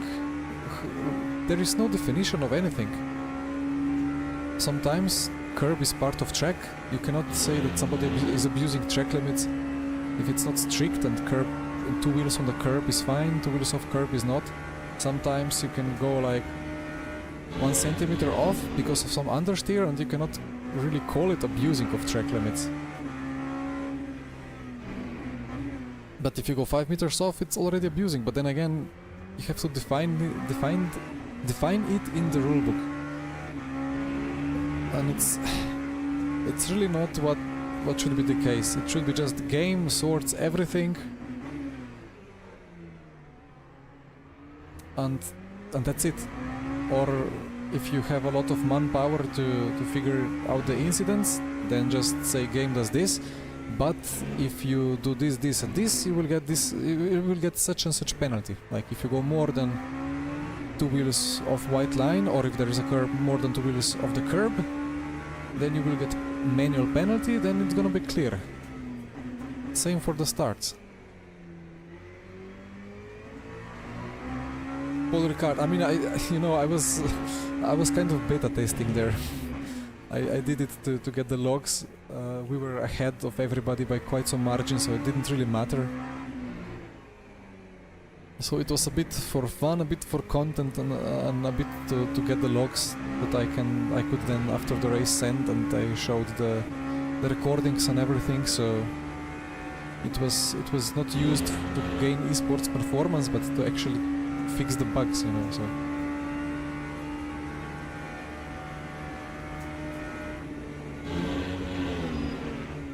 I can check Luke Whitehead.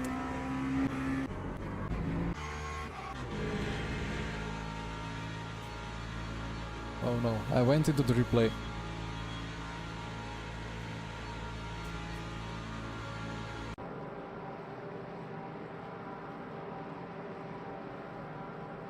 Look guys, it's still early access. It might say V1.2, but it's version 0.8. And stuff will come later and everything will be fixed. Yeah, this is a nice line, like LMP2s have problems with this curve, but Mustang especially can just ignore it, just go around it. And that's a nice gain, like half a tenth consistently. GG. Eh?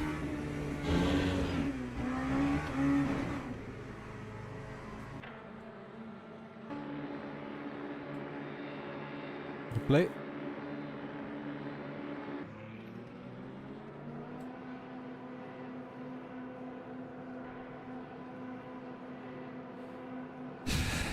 One day replays will work as well.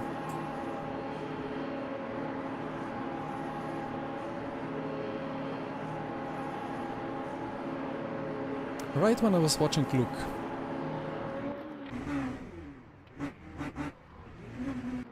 Ah.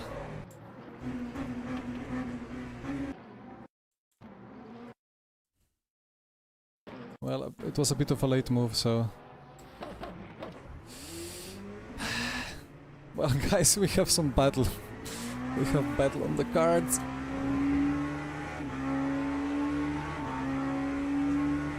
2.2 seconds.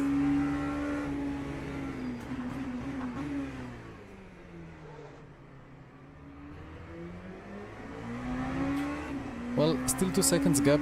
His tires will start to overheat. Yeah, I'm pushing.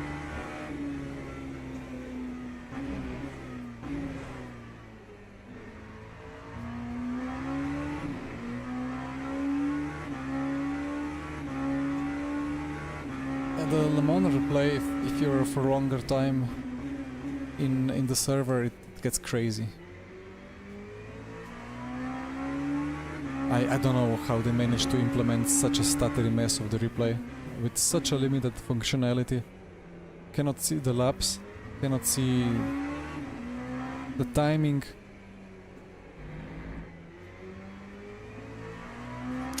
Well, you see... Our tires are not too great either. Yep.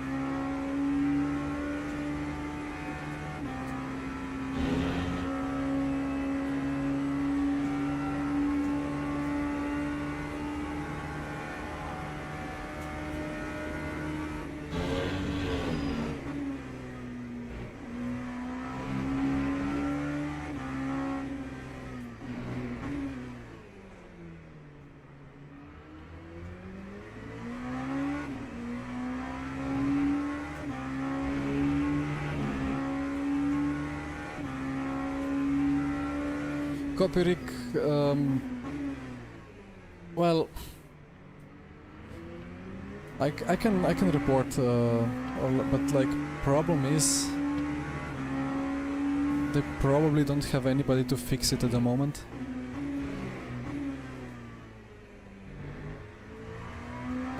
There is possibility they know about it already, but yeah, I can,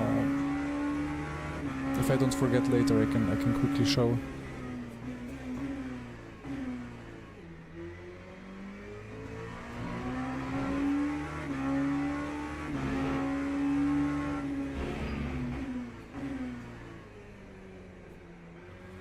One mishap with traffic and it all changes.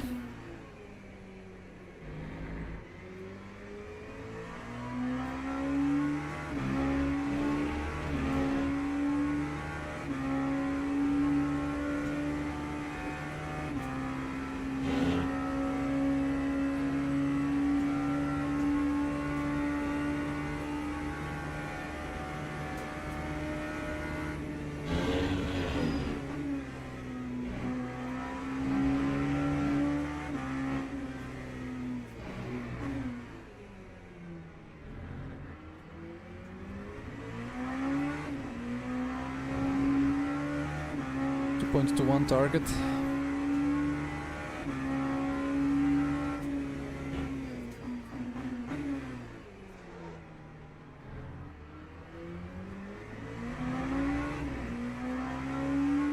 Alright, Rick, thank you.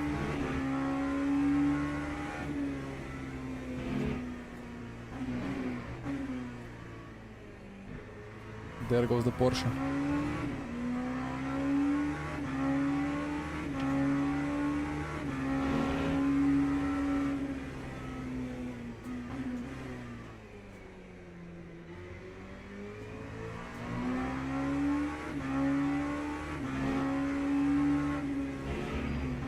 Blair stuck a bit. And now we will be looking at every car one by one as we pass the traffic and hope for the best. He was let through on the inside.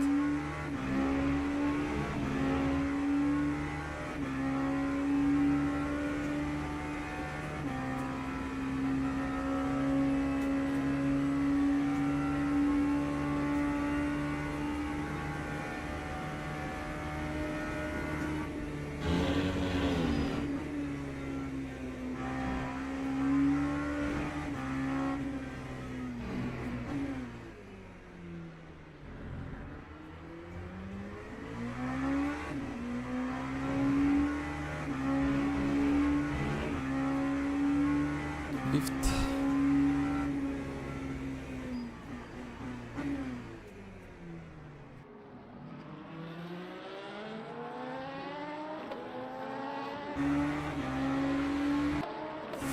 Is there a gap? That must be... Okay, oof! Oof, oof, oof, oof. Well, it's necessary.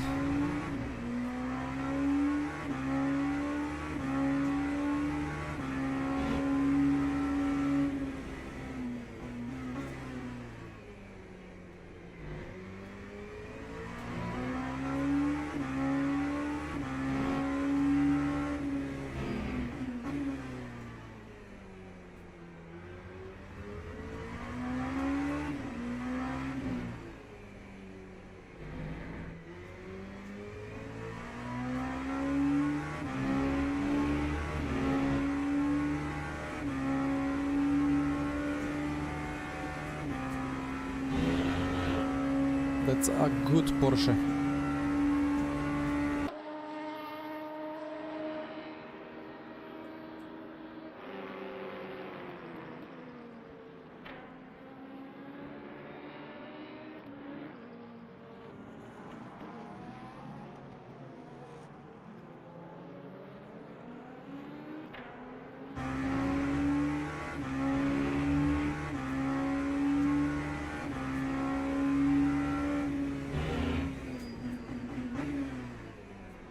Very important batch of traffic coming up. Oh! Oh, that was good. That was good. Yes! That was very important now.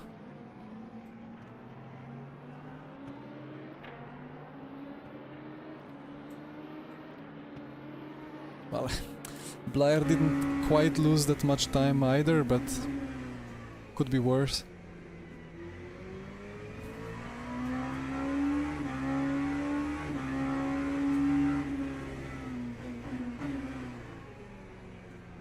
It's gonna be a tricky one.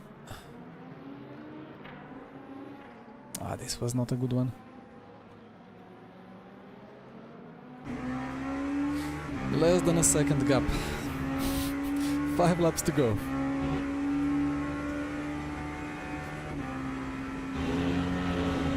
Whew.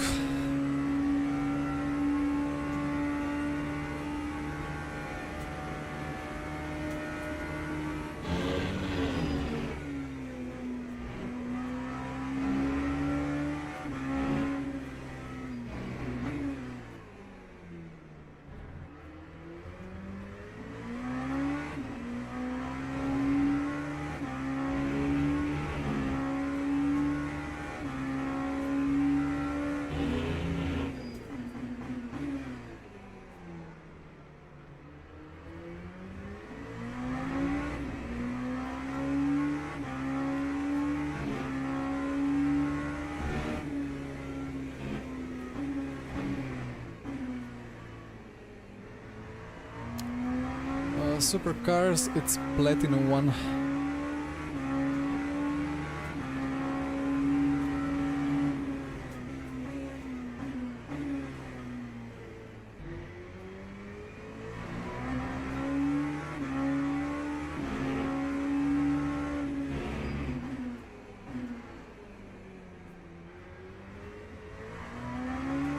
Yellow flag for what?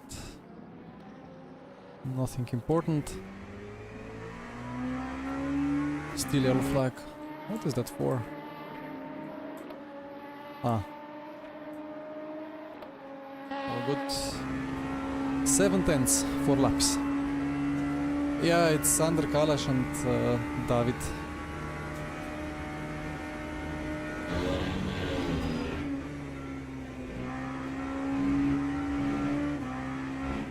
Ah, that's a bad Porsche. That's a very bad Porsche. Phew, yeah.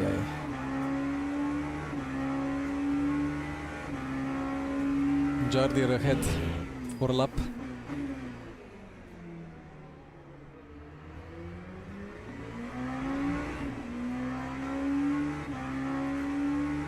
Come on, David, come on.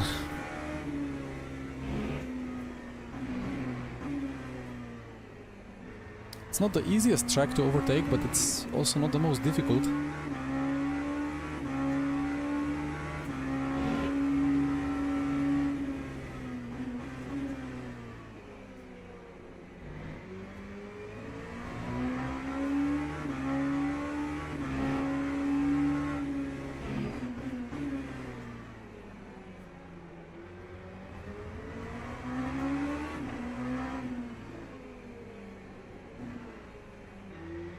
He has a lot more grip on the left side.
He had a good look.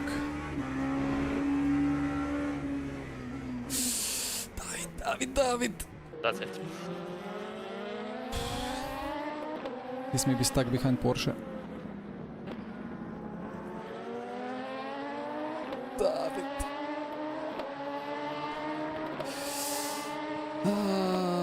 Yeah, well, we had a double stint for the end, so the tire was worse, so we were susceptible to problems in case there is a battle. 2 laps to go. I mean, not over yet, but we would need some big drama now.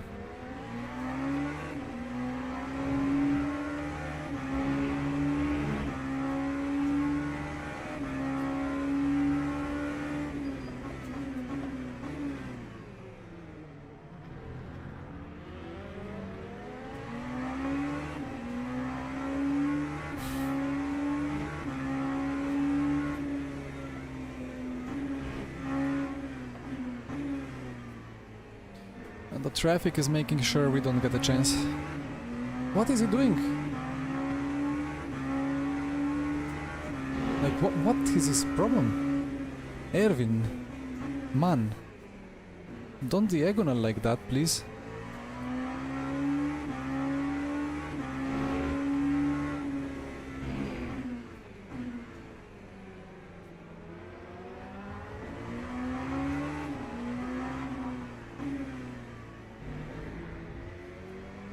Let's see how close we were with calculation for extra lap.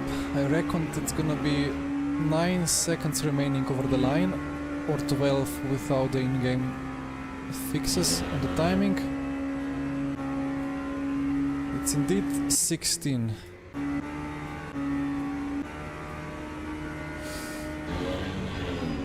Well, where did the couple of seconds go actually? It's kind of a quick stint. Despite the spin. Something missing on my last stint calculation side. Anyway, is this a chance? Come on, come on, come on. Traction.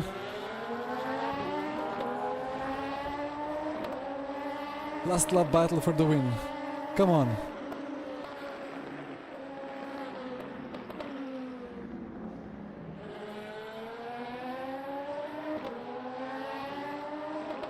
Just dive him.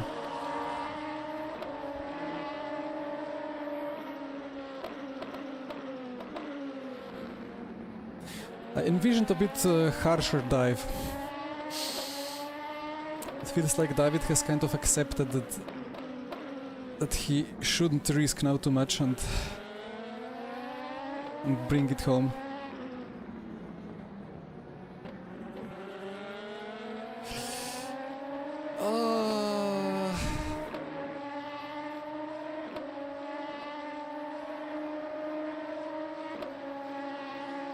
And finishing the race across the line. 0 fuel, 6 tenths behind. Oh, I'm so sorry. It was a good battle in the end. It woke me up a little bit for sure. Yeah, the strategy was not tailored to the need of defense in the last stint for sure. Yeah, so. No, it was all that spin. Yeah, it was all that yeah, spin. yeah. Sadly. I hoped you would like completely dive him into that long right braking zone, but you were kind of sensible, which No, is I mean, a good decision probably. Yeah, I mean that would have been a big crash probably.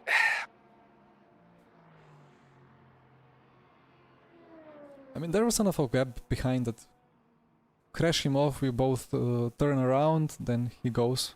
Or maybe he loses it on his own on the outside. But yeah, no, we just didn't have the grip right. They had the fresh left side, which means a lot. GG's. Yeah, no, I don't like the type of people who just dive from the kilometer behind kind of. I know.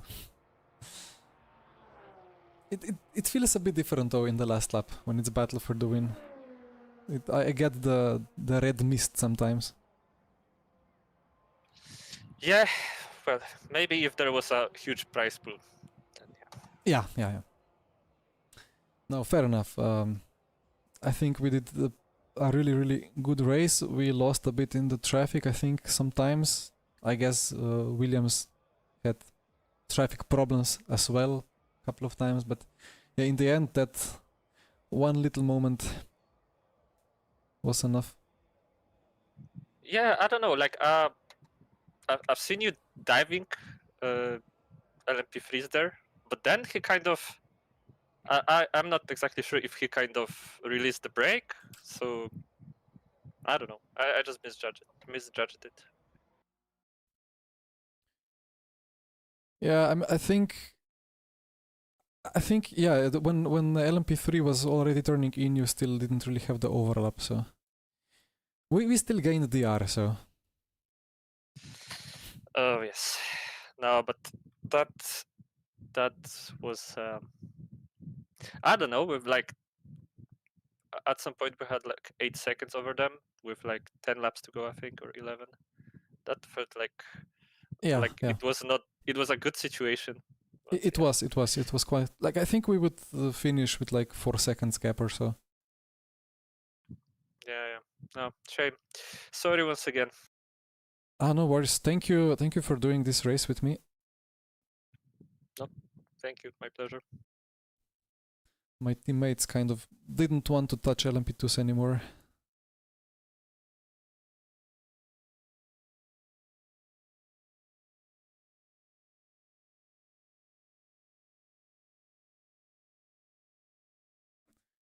Well, anything more to be said? I need to go to Daniele Brambilla and talk to him about our little incident when he moved on the brakes and I slammed into him. But I think there is not much more to be said.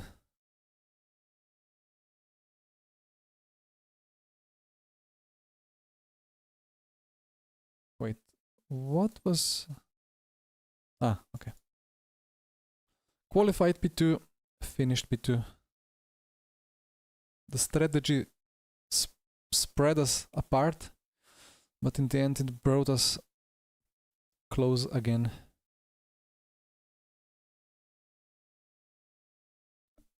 Time to close it down. See you guys on Tuesday for the round 5 of the GT3 Championship for some more McLaren fun. So well, from me and from David, thank you for watching and see you next time. Bye bye.